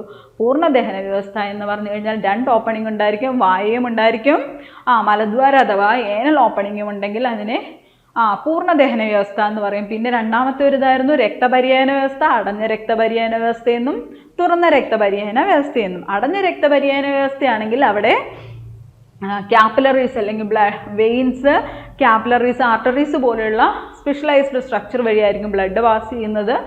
തുറന്ന രക്തപര്യന വ്യവസ്ഥയാണെങ്കിൽ ഈ പറയുന്ന ക്യാപ്പിലറീസ്, വെയിൻസ് പോലെയുള്ള സ്ട്രക്ചേഴ്സ് ഒന്നും ഉണ്ടായിരിക്കില്ല. ഡക്റ്റ് സിസ്റ്റം പോലെയൊക്കെയുള്ള സിസ്റ്റം ആയിരിക്കും കാണുന്നത്. അടുത്തായിരുന്നു സമമിതി. സമമിതിയിൽ നമ്മൾ 3ആയിട്ട് പറഞ്ഞു. എസിമെട്രി, അതേപോലെ തന്നെ വ്യാസാർദ്ധ സമമിതി അഥവാ റേഡിയൽ സിമെട്രി. ഏത് പ്ലെയിന് സെൻട്രൽ ആക്സിസ് വരുന്ന രീതിയിൽ ഡിവൈഡ് ചെയ്താലും ഈക്വൽ ഹാഫ്സ് കിട്ടുകയാണെങ്കിൽ അതിനെയാണ് വ്യാസാർദ്ധ സമമിതി എന്ന് പറയുന്നത്. അത് കാണിക്കുന്നത് ടീനോഫോറ, അതേപോലെ തന്നെ സീലൻഡ്രേറ്റ ഫൈലത്തിൽ വരുന്ന ആൾക്കാരാണ്. മാത്രമല്ല എക്കൈനോഡെർമേറ്റിലെ അഡൽട്ടും റേഡിയൽ സിമെട്രിയാണ് കാണിക്കുന്നത്. പിന്നെ ബൈലാറ്ററൽ സിമെട്രി അഥവാ പാർശ്വ സമമിതി എന്ന് പറഞ്ഞു കഴിഞ്ഞാൽ ദ്വിപാർശ്വ സമമിതി, പാർശ്വല്ല ദ്വിപാർശ്വ സമമിതി എന്ന് പറഞ്ഞു കഴിഞ്ഞാൽ അതിന് ഒരു സെൻട്രൽ ആക്സിസിൽ മുറിക്കുമ്പോൾ 2 ഈക്വൽ ഹാഫ്സ് കിട്ടുവാണെങ്കിൽ അതിനെയാണ് നമ്മൾ ബൈലാറ്ററൽ അല്ലെങ്കിൽ ദ്വിപാർശ്വ സമമിതി എന്ന് പറയുന്നത്. ഇത് കാണിക്കുന്ന ആൾക്കാരാണ് നമ്മുടെ പ്ലാറ്റിഹെൽമിന്തസ് ടു കോർഡേറ്റ വരെയുള്ള ആൾക്കാർ. ഇതിൽ ലാർവൽ സ്റ്റേജിലുള്ള എക്നോഡേർമേറ്റ്സ് മാത്രമേ ഈ പറയുന്ന ദ്വിപാർശ്വ സമമിതി കാണിക്കുന്നുള്ളൂ. അഡൽട്ട് എക്നോഡേർമേറ്റ്സ് വ്യാസാർദ്ധ സമമിതിയാണ് കാണിക്കുന്നത്. മൂന്നാമത് പറഞ്ഞായിരുന്നു ഡിപ്ലോബ്ലാസ്റ്റിക് അല്ലെങ്കിൽ ട്രിപ്ലോബ്ലാസ്റ്റിക് എന്ന് പറയുന്നത്. ദ്വിബ്ലാസ്റ്റിക അല്ലെങ്കിൽ ത്രിബ്ലാസ്റ്റിക ഘടനാതലം എന്ന് പറയുന്നത്. ദ്വിബ്ലാസ്റ്റിക എന്ന് പറയുന്ന എംബ്രിയോണിക് ഡെവലപ്മെൻറ്റൽ സ്റ്റേജിൽ എക്ടോഡേമും എൻഡോഡേമും എന്ന് പറയുന്ന 2 പാളികൾ മാത്രമേ കാണത്തുള്ളൂ. ഇന്നർ പാളി അതായത് മിഡിൽ പാളി അല്ലെങ്കിൽ മധ്യപാളി എന്ന് പറയുന്നത് കാണില്ല. ചിലവരുടെ കേസിൽ മധ്യപാളി അൺഓർഗനൈസ്ഡ് ആയിട്ട് കാണും, അതിനെ മീസോഗ്ലിയ എന്ന് പറയും.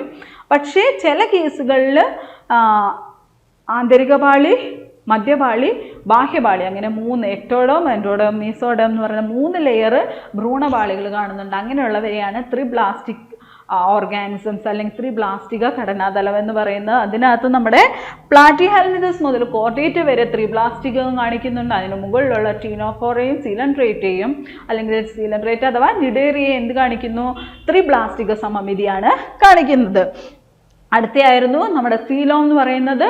നമ്മുടെ ബോഡിയുടെ വാളിനും അതേപോലെ തന്നെ എക്ടോഡേമിൽ നിന്നുണ്ടായിരിക്കുന്ന ബോഡി വാളിനും എൻഡോഡേമിൽ നിന്നുണ്ടായിരിക്കുന്ന അന്നപദത്തിനും ഇടയിൽ വരുന്ന ക്യാവിറ്റി മീസോഡോം ലെയർ വെച്ചിട്ട് ലൈൻ ചെയ്തിട്ടുണ്ട്. അതിനെയാണ് സീലോം എന്ന് പറയുന്നത്. ഈ സീലോം കാണിക്കുന്ന ജീവികളെ സീലോമേറ്റ്സ് എന്ന് പറയുന്നു, അല്ലെങ്കിൽ സീലോമിക ജീവികൾ എന്ന് പറയുന്നു. അത് നമ്മുടെ അനലിഡ മുതൽ കോർഡേറ്റ വരെ സീലോമിക ജീവികളാണ്. പക്ഷെ ചില ജീവികളിൽ ഈ പറയുന്ന ക്യാവിറ്റിയുടെ ഭാഗത്തേക്ക് മീസോഡോം കൊണ്ട് ലൈൻ ചെയ്ത് ചെറിയ സഞ്ചികൾ പോലെയുള്ള ഭാഗങ്ങൾ കാണപ്പെടുന്നു. അതിനെയാണ് നമ്മൾ സ്യൂഡോസീലോം അഥവാ കപടസീലോം എന്ന് പറയുന്നത്. ഈ കപടസീലോം കാണിക്കുന്ന ആൾക്കാരെയാണ് സ്യൂഡോസീലോമേറ്റ്സ് എന്ന് പറയുന്ന അതിന് എക്സാമ്പിളാണ് ആഷൽമിന്തസ് എന്ന് പറയുന്ന ഗ്രൂപ്പ്. അടുത്തയാണ് ഈ പറയുന്ന ക്യാവിറ്റിയെ കാണില്ല, ശരീരം അറയെ കാണത്തില്ല, അങ്ങനെയുള്ള ആൾക്കാരെയാണ് നമ്മൾ അസിലോമിക ജീവികൾ എന്ന് പറയുന്ന. അസിലോമിക ജീവികൾ നമ്മുടെ പ്ലാറ്റിഹെൽമിന്തസ്, അതേപോലെ തന്നെ പ്ലാറ്റിഹെൽമിന്തസ്, പിന്നെ ആര് വരുന്നുണ്ട്? ടീനോഫോറ, സീലൻട്രേറ്റ ഗ്രൂപ്പിൽ വരുന്ന ആൾക്കാർ. പിന്നെ ആയിരുന്നു ദ്വിഖണ്ഡാവസ്ഥ. സെഗ്മെൻറ്റേഷൻ എന്ന് പറയുന്ന അനലിഡ്സും ആർത്രോപോഡ്സും മാത്രമാണ് സെഗ്മെൻറ്റേഷൻ കാണിക്കുന്നത്. അതിലും കൂടുതൽ അനലിഡ്സ് ആണ് ആ സെഗ്മെൻറ്റേഷൻ കൂടുതലായിട്ട് കാണപ്പെടുന്നത്. ഈ ഓരോ സെഗ്മെൻറ്റ്സിനും മെറ്റാമേഴ്സ് എന്ന് പറയുന്നു. ആ സെഗ്മെൻറ്റേഷൻ എന്ന് പറഞ്ഞ ആ പ്രോസസ്സിന് മെറ്റാമറിസം എന്ന് പറയുന്ന ഒരു വാക്കുകൂടിയുണ്ട്. അടുത്തതാണ് നമ്മുടെ നോട്ടോകോഡ് അഥവാ പ്രാകശേരുള്ളവരെ ആ കശേരുകികളിൽ നിന്നും ഇല്ലാത്തവരെ അക്കശേരുവികൾ എന്ന് പറയുന്നു. ഭ്രൂണാവസ്ഥയുടെ സമയത്ത് അല്ലെങ്കിൽ എംബ്രിയോണിക് ഭ്രൂണവികാസ സമയത്ത് മുതുക് ഭാഗത്ത് ഡോസൽ സൈഡിൽ ഒരു ദണ്ട് പോലെയുള്ള ഭാഗം ഉണ്ടെങ്കിൽ അതിനെയാണ്, ദണ്ഡാകൃതിയിലുള്ള ഒരു അവയം ഉണ്ടെങ്കിൽ അതിനെയാണ് നമ്മൾ നോട്ടോകോഡ് എന്ന് പറയുന്നത്. ഈ നോട്ടോകോഡ് ഉള്ളവരെല്ലാവരും കോർഡേറ്റ്സ് എന്നും നോട്ടോകോഡ് ഇല്ലാത്തവരെ നോൺ കോർഡേറ്റ്സ് എന്നും പറയുന്നു. നമ്മുടെ ഫൈലം പോരിഫറ ടു എക്കനോഡെർമേറ്റ വരെയുള്ളവ നോൺ കോർഡേറ്റ്സ് അഥവാ അക്കശേരുകികൾ വരുന്നവരാണ്. പക്ഷെ കോർഡേറ്റ എന്ന് പറയുന്നവർ കശേരുകികൾ എന്ന് പറയുന്ന ഗ്രൂപ്പ് അല്ലെ കോർഡേറ്റ്സ് അഥവാ കശേരുകികൾക്ക് ഈ നോട്ടോകോഡ് പ്രസൻ്റ് ആയിരിക്കും. ഇത് ഇത്രയാണ് കിങ്ഡം ആനിമേലിയയുടെ ക്ലാസിഫിക്കേഷൻ്റെ ഏറ്റവും അടിസ്ഥാനപരമായിട്ടുള്ള കാര്യങ്ങളായിരുന്നത്. ഓക്കെ, നെക്സ്റ്റ് ആണ് ഇതാണ് അതിൻ്റെ ഒരു ചെറിയ ഒരു ബ്രീഫായിട്ട് പറയാൻ പറ്റുന്ന കാര്യങ്ങൾ. ഇതൊന്ന് ഓർത്ത് പഠിച്ചു വെച്ച് കഴിഞ്ഞാൽ നിങ്ങൾക്ക് സുഖമായിട്ട് മാർക്ക് സ്കോർ ചെയ്യാൻ പറ്റും. ഞാൻ സ്വന്തം ഇത് പുസ്തകത്തിൽ നിന്ന് കിട്ടിയത്, ഇത് കഴിഞ്ഞതിന് ഇതല്ലാതെ ഞാൻ സ്വന്തമായിട്ട് പഠിക്കുന്ന സമയത്ത് കുറേയും കൂടെ കാര്യങ്ങൾ ഇതിനകത്ത് ഞാൻ സ്വന്തമായിട്ട് ഉൾപ്പെടുത്തിയിട്ടുണ്ടായിരുന്നു. ഡൈജസ്റ്റീവ് സിസ്റ്റം കംപ്ലീറ്റ് കാണിക്കുന്ന ആൾക്കാരാരാ, ഇൻകംപ്ലീറ്റ് ആർക്കൊക്കെയാണ്, പിന്നെ അതേപോലെ അടഞ്ഞ രക്തപര്യനാവസ്ഥ കാണിക്കുന്ന ആൾക്കാർ, അങ്ങനെ എല്ലാം ഉൾപ്പെടുത്തി ഈ പറയുന്ന 11 ഫൈലത്തിനെയും കൂടെ ചേർത്തൊരു ഫ്ലോ ചാർട്ട് പോലെ ഉണ്ടാക്കി വെച്ചിട്ടുണ്ട്. അപ്പോൾ അത് പഠിക്കാൻ ഈസി ആയിരിക്കും. അത്രയൊന്നും ഉണ്ടാക്കാൻ നിങ്ങൾക്ക് പറ്റില്ലല്ലോ, ഇത്രയും വെച്ചിട്ടാണെങ്കിലും ഓർത്തിരുന്നാൽ കുറേയൊക്കെ മാർക്ക് സ്കോർ ചെയ്യാൻ പറ്റും. ഓക്കെ, അപ്പം നമുക്ക് ആദ്യം നമ്മൾ ജന്തുക്കളുടെ വർഗീകരണം അല്ലെങ്കിൽ ആനിമൽസിൻ്റെ ക്ലാസിഫിക്കേഷൻ പറയുമ്പോൾ ഫസ്റ്റ് ഫൈലം പറയുന്ന പോരിഫറയാണ്. പക്ഷെ നമ്മുടെ സിലബസിനകത്ത് പോരിഫറ നമുക്ക് പഠിക്കാനില്ല. +2 നമ്മൾ പോരിഫറ പഠിച്ചിട്ടുണ്ട് അല്ലേ. നമ്മുടെ സിലബസിനകത്ത് ഫസ്റ്റ് വരുന്നത് സീലൻട്രേറ്റ എന്ന് പറയുന്ന ഗ്രൂപ്പാണ്, അല്ലെങ്കിൽ ന്യൂഡേറിയ എന്ന് പറയുന്ന ഗ്രൂപ്പാണ്. സോ ഫൈലമാണ്, ഗ്രൂപ്പല്ല ഫൈലമാണ്. സോ ആ ഫൈലമാണ് നമ്മൾ സ്റ്റാർട്ട് ചെയ്യുന്നത്. ആദ്യത്തെ ഫൈലമാണ് ഫൈലം സീലൻട്രേറ്റ അഥവാ ഫൈലം ന്യൂഡേറിയ എന്ന് പറയുന്ന ആൾക്കാർ. ഇവരുടെ ഏറ്റവും കോമൺ ആയിട്ടുള്ള കുറച്ച് ക്യാരക്ടേഴ്സ് ഉണ്ട്. അതിലൊന്നാണ് സീലൻട്രേറ്റയുടെ ആവാസ വ്യവസ്ഥ എന്ന് പറയുന്നത്. ഇവർ മെയിനായിട്ട് ജലത്തിൽ കാണുന്ന ആൾക്കാരാണ്, സമുദ്രത്തിൽ വസിക്കുന്നവരാണ്, ശുദ്ധജലത്തിലും കാണപ്പെടുന്നുണ്ട്. അതായത് മറൈൻ അക്വാട്ടിക് ഹാബിറ്റാറ്റ് പറയുമ്പോഴത്തേന് ഫ്രഷ് വാട്ടറിലും കാണുന്നുണ്ട്, മറൈൻ ഹാബിറ്റാറ്റിലും കാണുന്നുണ്ട്. ഇവ ജലത്തിൽ മുങ്ങി ആയിരിക്കുന്ന ഏതെങ്കിലും വസ്തുവിൽ പറ്റിപ്പിടിച്ചിരിക്കുന്ന ആൾക്കാരായിട്ടും കാണും. അതേപോലെ ഫ്രീ ആയിട്ട് ഇങ്ങനെ നീന്തി നടക്കുന്ന ഗ്രൂപ്പായിട്ടും, 2 ഗ്രൂപ്പിലും ഇവരെ കാണാൻ പറ്റും. അപ്പോൾ ഇവർ മെയിനായിട്ട് അക്വാട്ടിക് അതായത് ജലത്തിൽ വസിക്കുന്ന ആൾക്കാരാണ്. അതിൽ സമുദ്രത്തിലുള്ളവരും ഉണ്ട്, ശുദ്ധജലത്തിലുള്ളവരും ഉണ്ട്. മാത്രമല്ല ജലവെള്ളത്തിൽ കിടക്കുന്ന ഏതെങ്കിലും വസ്തുവിൽ പറ്റിപ്പിടിച്ച് ഇങ്ങനെ അനങ്ങാതെ ഇരിക്കുന്ന ഗ്രൂപ്പിലും കാണുന്നുണ്ട്. അതേപോലെ ഫ്രീ ആയിട്ട് ഇങ്ങനെ സ്വിം ചെയ്ത് വരുന്ന ഗ്രൂപ്പിലും ഈ പറയുന്ന ഫൈലം സീലൻട്രേറ്റിൽ പെടുന്ന ആൾക്കാരെ നമുക്ക് കാണാൻ പറ്റും. ഓക്കെ, സമമിതി എന്ന് പറയുന്നത് ഏതായിരുന്നു? സമമിതി നമ്മൾ പറഞ്ഞു റേഡിയൽ സിമെട്രി കാണിക്കുന്ന ആൾക്കാരാണ് അല്ലേ. ആദ്യത്തെ കുറച്ച് പോർഷൻ നമുക്ക് തന്നെ അറിയാമായിരിക്കും റേഡിയൽ സിമെട്രി ആണ് കാണിക്കുന്നില്ലേ. ഏത് പ്ലെയിനിൽ കട്ട് ചെയ്താലും ഇവർ ഒരേ സെൻട്രൽ ആക്സിസ് വരുന്ന ഏത് പ്ലൈനിൽ കട്ട് ചെയ്താലും 2 ഈക്വൽ ഹാഫ്സ് കിട്ടുന്നു. പിന്നെന്ത് പറയാൻ പറ്റും ഇവരെ പറ്റി? ഇവർ ഡിപ്ലോബ്ലാസ്റ്റിക് ആണ് അല്ലേ, ദിബ്ലാസ്റ്റിക് ആയിട്ടുള്ള ആൾക്കാരാണ്. പിന്നെ ഇവർക്ക് സീലോം ഉണ്ടോ? സീലോം ഉള്ളത് നമ്മുടെ കപടശീലം അല്ലെ സ്യൂഡോശീലം വരുന്ന ആഷൽമിന്തസ് ആണ്. ആഷൽമിന്തസിന് താഴെ അൻലിഡ്സ് മുതൽ കോർഡേറ്റ്സ് വരെയാണ് സീലോം ഉള്ളത് അല്ലേ. അതിന് മുകളിൽ വരുന്ന ആൾക്കാരാണ് ഇവരില്ലേ. അപ്പോൾ ഇവർക്ക് സീലോം ഇല്ല. അപ്പോൾ എത്ര എണ്ണം നമുക്ക് പറയാൻ പറ്റി? ഡിപ്ലോബ്ലാസ്റ്റിക് ആണല്ലേ, ദിബ്ലാസ്റ്റിക് ആയിട്ടുള്ള ആൾക്കാരാണ്. അതേപോലെ തന്നെ സീലോമേറ്റ്സ് അസിലോമിക ജീവികളാണെന്ന് പറയാൻ പറ്റും. അതേപോലെ തന്നെ വേറെന്തോ പറയാൻ പറ്റുമായിരുന്നു? ഈ പറയുന്ന സമമിതി, വ്യാസാർദ്ധ സമമിതിയാണ് ഇവർ കാണിക്കുന്നതെന്നും നമുക്ക് ഓൾറെഡി പഠിച്ചതെന്ന് പറയാൻ പറ്റും. പിന്നെ ഇവരുടെ ഏറ്റവും മെയിനായിട്ടുള്ള ഒരു ഓർഗൻ, ഏറ്റവും മെയിനായിട്ട് ഇവരുടെ പേര് കേൾക്കുമ്പോൾ തന്നെ ഓർത്തിരിക്കാൻ പറ്റുന്ന ഒരു ഓർഗനാണ് നിഡോബ്ലാസ്റ്റ് എന്ന് പറയുന്നത്. ഫൈലം നിഡേറിയ അഥവാ സീലൻഡ്രേറ്റ എന്നാണ് ഇവരുടെ പേരില്ലേ. നിഡോബ്ലാസ്റ്റ് എന്ന് പറയുന്ന അല്ലെങ്കിൽ നൈഡോബ്ലാസ്റ്റ് എന്ന് പറയുന്ന ഒരു ഓർഗൻ ഇവർക്കുണ്ട് കേട്ടോ. ശരീരത്തിലും ഗ്രാഹികളിലും ടെൻഡക്കിൾസ് പോലെയുണ്ട്. ടെൻഡക്കിൾസിൻ്റെ അടിയിൽ, അതായത് ശരീരത്തിലും ഗ്രാഹികളുമായിട്ട് ടെൻഡക്കിൾസ് എന്ന് പറയുന്ന, അതായത് ഒരു ത്രെഡ് പോലെയുള്ള ഭാഗങ്ങളുണ്ട്. ഈ ടെൻഡക്കിൾസിൻ്റെ അറ്റത്തായിട്ട് നിഡോബ്ലാസ്റ്റ് എന്ന് പറയുന്ന ഒരു സ്ട്രക്ചർ കാണും അല്ലെ. നിഡോബ്ലാസ്റ്റ് അല്ലെ നിഡോസൈറ്റ് എന്ന് വിളിക്കുന്ന വിശേഷ ഘടനയുള്ള ദംശന കോശങ്ങൾ, അതായത് എന്താണ്, സ്റ്റിങ്ങിങ് സെൽസ് ആണ്. ഈ നിഡോബ്ലാസ്റ്റ് എന്ന് പറഞ്ഞു കഴിഞ്ഞാൽ മറ്റുള്ള ജീവികളെ കുത്താൻ പറ്റുന്ന രീതിയിലുള്ള ദംശന കോശങ്ങൾ ഉള്ളതാണ്. ഓക്കെ, അപ്പോൾ നിഡോബ്ലാസ്റ്റ് ശരീരത്തിലും ഗ്രാഹികളിലും ടെൻഡക്കിൾസ് ഉണ്ട്. നിരവധി നിഡോബ്ലാസ്റ്റുകൾ ഈ ടെൻഡക്കിൾസിൽ കാണപ്പെടുന്നു. അല്ലെങ്കിൽ നൈഡോസൈറ്റ് എന്ന് പറയുന്ന വിശേഷ ഘടനയുള്ള ദംശന കോശങ്ങൾ ഉള്ളതുകൊണ്ടാണ് ഇവയ്ക്ക് നൈഡേറിയ എന്ന പേര് കിട്ടിയിരിക്കുന്നത്. അപ്പോൾ നിഡോബ്ലാസ്റ്റിൻ്റെ റോൾ എന്താ? നിഡോബ്ലാസ്റ്റുകൾ വസ്തുക്കളിൽ പറ്റിപ്പിടിക്കുന്നതിനും ശത്രുക്കളെ തുരത്തുന്നതിനും ഇരപിടിക്കുന്നതിനും സഹായിക്കുന്നു. അപ്പോൾ ഈ നിഡോബ്ലാസ്റ്റുകൾ എന്താണ്? വസ്തുക്കളിൽ പറ്റിപ്പിടിച്ചിരിക്കാനും അതേപോലെ ശത്രുക്കളെ തുരത്താനും ഇരപിടിക്കാനും ഒക്കെ ആയിട്ടുള്ള ഒരു സ്പെഷ്യലൈസ്ഡ് സ്ട്രക്ചറാണ് നിഡോബ്ലാസ്റ്റ് എന്ന് പറയുന്നത്. ഈ നിഡോബ്ലാസ്റ്റ് എവിടെയാണ് കാണുന്നത്? ടെൻഡക്കിൾസിലാണ് കാണുന്നത്. നിഡോബ്ലാസ്റ്റ് അല്ലെങ്കിൽ നിഡോസിസ്റ്റ്. ഇത് സ്റ്റിങ്ങിങ് സെൽസ് ആണ്. മറ്റുള്ള ജീവികളെ കുത്താനൊക്കെ ആയിട്ട് ഉപയോഗിക്കുന്നതാണ്. ഇവർക്ക് എവിടെയെങ്കിലും പറ്റിപ്പിടിച്ചിരിക്കുക, ആങ്കറേജിന് വേണ്ടിയിട്ടും ഫുഡിന് വേണ്ടിയിട്ടും അതേപോലെ തന്നെ ഇവരുടെ ശത്രുക്കളെ തുരത്താനുമായിട്ടാണ് ഈ നിഡോബ്ലാസ്റ്റ് സഹായിക്കുന്നത്. ഈ നിഡോബ്ലാസ്റ്റ് ഉള്ളതുകൊണ്ടാണ് ഇവരെ ഫൈലം നിഡേറിയ എന്ന് വിളിക്കാൻ തുടങ്ങിയത്. ഓക്കെ, നെക്സ്റ്റ് ആണ് ശരീരത്തിനുള്ളിലെ അറയെ ആമാശയ സംവഹന അറ അഥവാ ഗ്യാസ്ട്രോവാസ്കുലാർ ക്യാവിറ്റി എന്നും പറയുന്നുണ്ട്. അപ്പോൾ ഇവരുടെ ബോഡിയുടെ ഉള്ളിൽ ഒരു അറയുണ്ട്, അതിനെയാണ് ഗ്യാസ്ട്രോവാസ്കുലാർ ക്യാവിറ്റി, വാസ്കുലാർ ക്യാവിറ്റി അഥവാ ആമാശയ സംവഹന അറ എന്ന് പറയുന്നത്. സംവഹന അറ, ഈ പറയുന്ന ആമാശയ സംവഹന അറ അഥവാ ഗ്യാസ്ട്രോവാസ്കുലാർ ക്യാവിറ്റിയെ പറയുന്ന പേരാണ് സീലൻഡ്രോൺ. സീലൻഡ്രോൺ, ഈ സീലൻഡ്രോൺ എന്ന് പറയുന്ന ഈ സ്ട്രക്ചർ ഉള്ളതുകൊണ്ടാണ് ഇവരെ സീലൻഡ്രേറ്റ എന്ന് വിളിക്കുന്നത്. ഓക്കെ, ഗ്യാസ്ട്രോവാസ്കുലാർ ക്യാവിറ്റി അഥവാ ആമാശയ സംവഹന അറ എന്ന് പറയുന്ന പേരാണ് സീലൻഡ്രോൺ. ഈ സീലൻഡ്രോൺ ഉള്ളതുകൊണ്ടാണ് ഈ പറയുന്ന ഗ്രൂപ്പിനെ, ഈ ഫൈലത്തിന് സീലൻഡ്രേറ്റ എന്നും വിളിക്കുന്നത്. ഈ അറയ്ക്ക് ഒരു ദ്വാരം മാത്രമേ ഉള്ളൂ. ഇത് സ്ഥിതി ചെയ്യുന്ന ഹൈപ്പോസ്റ്റോമിലാണ്. നമ്മൾ നേരത്തെ പറഞ്ഞു ഇവർക്ക് ഇൻകംപ്ലീറ്റ് ഡൈജസ്റ്റീവ് സിസ്റ്റം ആണ്. അതുകൊണ്ട് ഇൻകംപ്ലീറ്റ് ഡൈജസ്റ്റീവ് സിസ്റ്റം ആണെങ്കിൽ അവർക്ക് ഓരോ ഓപ്പണിങ്ങേ ഉണ്ടാവുള്ളൂ അല്ലേ, ഒരു മൗത്ത് മാത്രമേ ഉണ്ടായിരിക്കുള്ളൂ, ഏനൽ ഓപ്പണിംഗ് ഉണ്ടാവില്ല. ഈ ഏനൽ ഓപ്പണിംഗ് ഹൈപ്പോസ്റ്റോമിലാണ് കാണപ്പെടുന്നത്. ഈ ഹൈപ്പോസ്റ്റോമിൽ മായായി പ്രവർത്തിക്കുന്നു. ഇതിൽ കോശ ബാഹ്യദഹനം, എക്സ്ട്രാ സെല്ലുലാർ ഡൈജഷനും അതേപോലെ കോശാന്തര ദഹനവും നടക്കുന്നു. ഈ പറയുന്ന മൗത്ത് എന്ന് പറയുന്ന ഹൈപ്പോസ്റ്റോമിൽ കാണപ്പെടുന്ന സിംഗിൾ ഓപ്പണിംഗ് ഉണ്ടായിരുന്ന മൗത്ത് എന്ന് പറയുന്നു. ഈ മൗത്തിനുള്ളിൽ എന്ത് ചെയ്യും? ഇൻട്രാ സെല്ലുലാർ ഡൈജഷനും എക്സ്ട്രാ സെല്ലുലാർ ഡൈജഷനും ഒക്കെ നടക്കുന്നത്. സോ ഇവർക്ക് ഇൻകംപ്ലീറ്റ് ഡൈജഷൻ ആണെന്ന് നമുക്ക് പറയാൻ പറ്റും. പിന്നെ പവിഴപ്പുറ്റ് പോലെയുള്ളവരെ ഈ ഗ്രൂപ്പിലാണ് വരുന്നത്. സീലൻഡ്രേറ്റയുടെ ഗ്രൂപ്പിലാണ് പവിഴപ്പുറ്റ് അല്ലെ കോറൽസ് എന്ന് പറയുന്ന ഗ്രൂപ്പുകൾ വരുന്നത്. ഇതിൽ കാൽസ്യം കാർബണേറ്റിൻ്റെ ഒരു അസ്ഥികൂടമുണ്ട്. ഓക്കെ, ഇതുകൂടെ ഒന്ന് ഓർത്ത് വെച്ച് നോക്കണം. ഈ കോറൽസ് വരുന്ന സീലൻഡ്രേറ്റ എന്ന് പറയുന്ന ഗ്രൂപ്പിൽ പെടുന്ന ആൾക്കാർക്ക് കാൽസ്യം കാർബണേറ്റിൻ്റെ ഒരു അറയുണ്ടായിരിക്കും, അല്ലെങ്കിൽ ഒരു അസ്ഥികൂടം ഉണ്ടായിരിക്കും.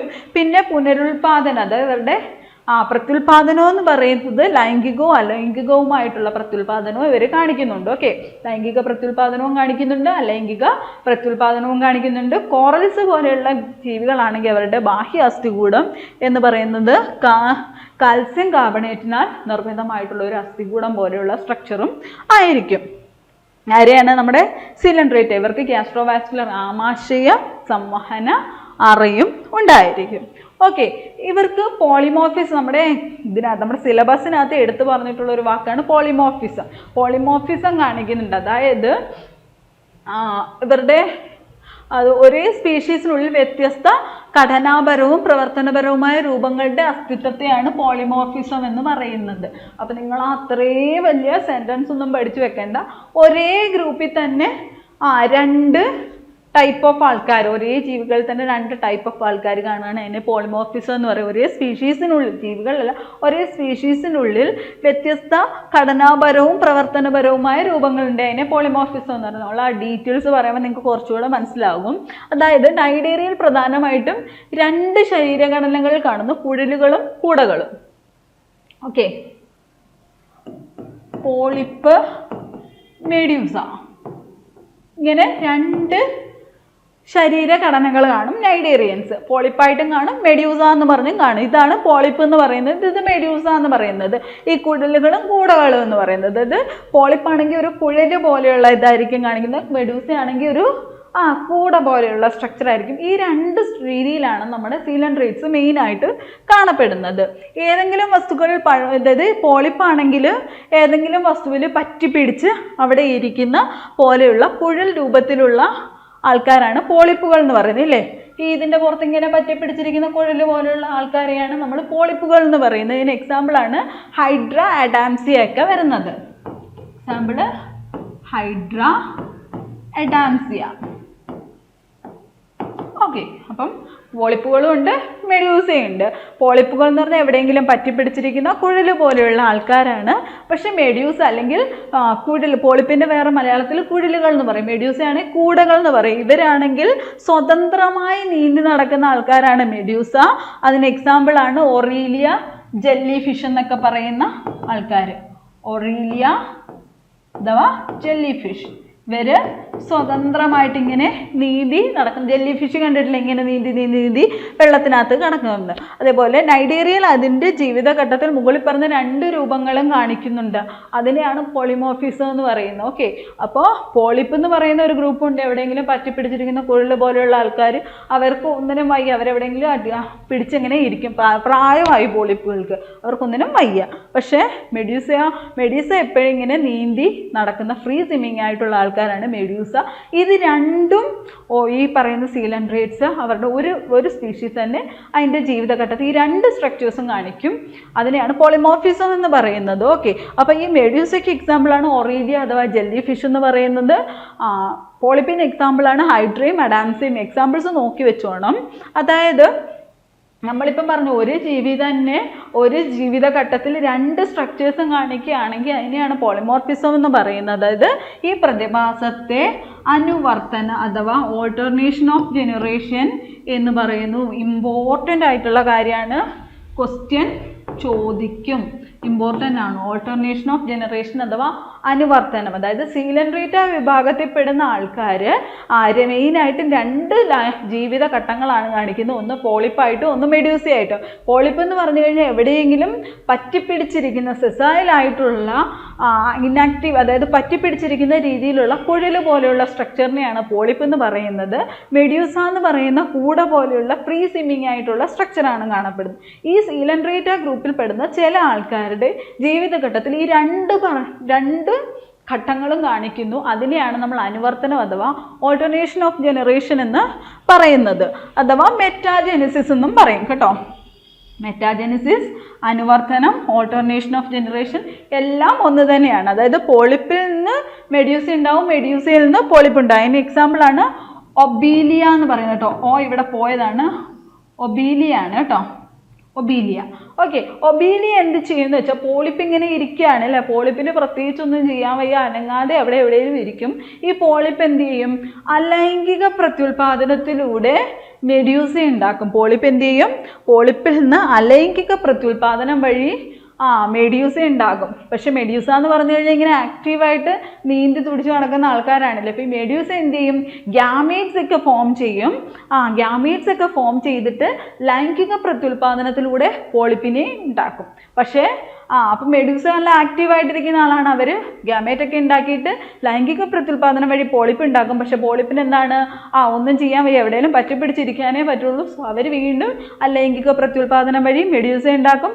മെഡ്യൂസ ലൈംഗിക പ്രത്യുൽപാദനം വഴി പോളിപ്പ് ഉണ്ടാക്കും. ഇങ്ങനെ ഒരു ഒബീലിയയുടെ ജീവിതഘട്ടത്തിൽ, ഒബീലിയ എന്ന് പറയുന്ന ഒരു ഓർഗാനിസത്തിൻ്റെ ജീവിതഘട്ടത്തിൽ ഈ പറയുന്ന രണ്ട് ഘട്ടങ്ങളും പോകുന്നുണ്ട്. പോളിപ്പായിട്ടും പോകുന്നുണ്ട്, മെഡ്യൂസയായിട്ടും പോകുന്നുണ്ട്. അതിനെയാണ് നമ്മൾ ഓൾട്ടർനേഷൻ ഓഫ് ജനറേഷൻ അല്ലെ മെറ്റാജെനസിസ് അല്ലെങ്കിൽ അനുവർത്തനം എന്ന് പറയുന്നത്. ഭയങ്കര ഇമ്പോർട്ടൻ്റ് ആയിട്ടുള്ള കാര്യമാണ് കേട്ടോ. ഒബീലിയ ആണ്, ഇടാൻ മറന്നു പോയതാണ്, ഒബീലിയ എന്നാണ് അതിൻ്റെ ആൻസർ. അപ്പം നമ്മൾ ആദ്യം പറഞ്ഞ ഏതായിരുന്നു? നമ്മുടെ സീലൻഡ്രീറ്റ എന്ന് പറയുന്ന ഗ്രൂപ്പായിരുന്നു പറഞ്ഞത്. സീലൻഡ്രീറ്റ എന്ന് പറയുന്ന ആൾക്കാർ എന്താണ്? ബ്ലാസ്റ്റിക് ആയിട്ടുള്ള ആൾക്കാരാണ്. അതേപോലെ തന്നെ എസീലോമേറ്റ്സ് ആണ്. പിന്നെന്തായിരുന്നു പറഞ്ഞത്? അവർ വ്യാസാർദ്ധ സമമിതി കാണിക്കുന്നു, അല്ലെങ്കിൽ റേഡിയൽ സിമെട്രി കാണിക്കുന്ന ആൾക്കാരാണ്. ജലത്തിലും ശുദ്ധജലത്തിലും കാണുന്നുണ്ട്, അതേപോലെ തന്നെ സമുദ്രജലത്തിലും കാണപ്പെടുന്ന ആൾക്കാരാണ്. ചിലർ പോളിപ്പായിട്ട് കാണുന്നു, ചിലർ ഫ്രീ സ്വിമ്മിങ് ആയിട്ടുള്ള മെഡ്യൂസ എന്ന് പറയുന്ന സ്ട്രക്ചറിൽ കാണപ്പെടുന്നു. ഇവരുടെ ഏറ്റവും മെയിൻ ആയിട്ടുള്ള ഒരു സ്ട്രക്ചറാണ് നിഡോബ്ലാസ്റ്റ് അഥവാ നിഡോസിസ്റ്റ് എന്ന് പറയുന്നത്. ഈ നിഡോബ്ലാസ്റ്റ് അല്ലെങ്കിൽ നിഡോസിസ്റ്റ് ഉള്ളതുകൊണ്ടാണ് ഇവരെ നിഡേറിയ എന്ന് വിളിക്കുന്നത്.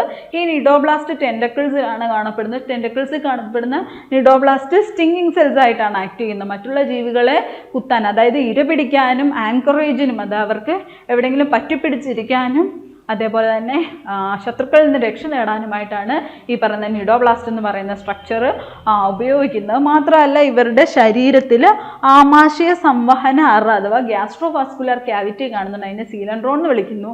ഈ സീലൻഡ്രോൺ ഉള്ളതുകൊണ്ടാണ് ഇവർക്ക് ഫൈലം സീലൻഡ്രേറ്റ എന്നുള്ള പേര് കൂടി കിട്ടിയിട്ടുള്ളത്. മാത്രമല്ല ഇവർക്കൊരു സിംഗിൾ ഓപ്പണിംഗ് ആണുള്ളത്. ഈ സിംഗിൾ ഓപ്പണിംഗ് ഹൈപ്പോസ്റ്റോമിലാണ് കാണപ്പെടുന്നത്. ഈ സിംഗിൾ ഓപ്പണിംഗ് വഴി ഫുഡ് മെറ്റീരിയൽസ് അല്ലെ അവർക്ക് ആവശ്യമായിട്ടുള്ള മെറ്റീരിയൽസ് അവരുടെ ബോഡിയിലേക്ക് കയറി intracellular and extra cellular digestion നടക്കുന്നുണ്ട്. സീലൻഡ്രേറ്റയുടെ ഗ്രൂപ്പിൽ വരുന്ന കോറൽസ് എന്ന് പറയുന്ന അല്ലെ പവിഴപ്പുറ്റുകൾ എന്ന് പറയുന്ന ഗ്രൂപ്പിലുള്ള ആൾക്കാരുടെ അസ്ഥി എന്ന് പറയുന്ന കാൽസ്യം കാർബണേറ്റ് കൊണ്ട് നിർമ്മിതമാണ്. ഇവർക്ക് ലൈംഗിക പ്രത്യുൽപാദനവും അലൈംഗിക പ്രത്യുൽപാദനവും നടത്താൻ കഴിയും. മാത്രമല്ല അവർ പോളിമോർഫിസം കാണിക്കുന്നുണ്ട്. അതായത് ഒരേ ജീവികളിൽ തന്നെ രണ്ട് ജീവിതഘട്ടവും കാണിക്കുന്നുണ്ട്. പോളിപ്പുകളായിട്ടുള്ള മെഡ്യൂസയുമായിട്ടുള്ള ജീവിതഘട്ടം കാണിക്കുന്നുണ്ട്. അതിനെയാണ് പോളിമോർഫിസം അഥവാ മെറ്റാജെനസിസ് അഥവാ ഓൾട്ടർനേഷൻ ഓഫ് ജനറേഷൻ അല്ലെങ്കിൽ അനുവർത്തനം എന്ന് പറയുന്നത്. ഈ അനുവർത്തനം കാണിക്കുന്ന ജീവികൾക്ക് എക്സാമ്പിളാണ് ഒബീലിയ.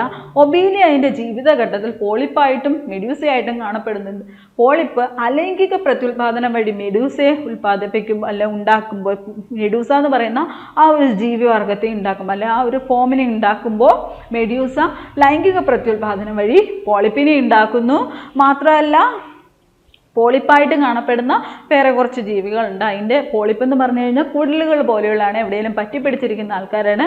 അതിന് എക്സാമ്പിളാണ് ഹൈഡ്ര അഡാംസിയ എന്ന് പറയുന്നത്. പക്ഷേ മെഡ്യൂസ എന്ന് പറയുന്ന ഫ്രീ സ്വിമ്മിങ് ആയിട്ടുള്ള ആൾക്കാരാണ്. അതിന് എക്സാമ്പിളാണ് ഓറീലിയ, ജെല്ലി ഫിഷ് തുടങ്ങിയവ. ഓക്കെ, അതാണ് നമ്മുടെ ഈ പറയുന്ന ഫൈലം സീലൻഡ്രേറ്റ എന്ന് പറയുന്നത്.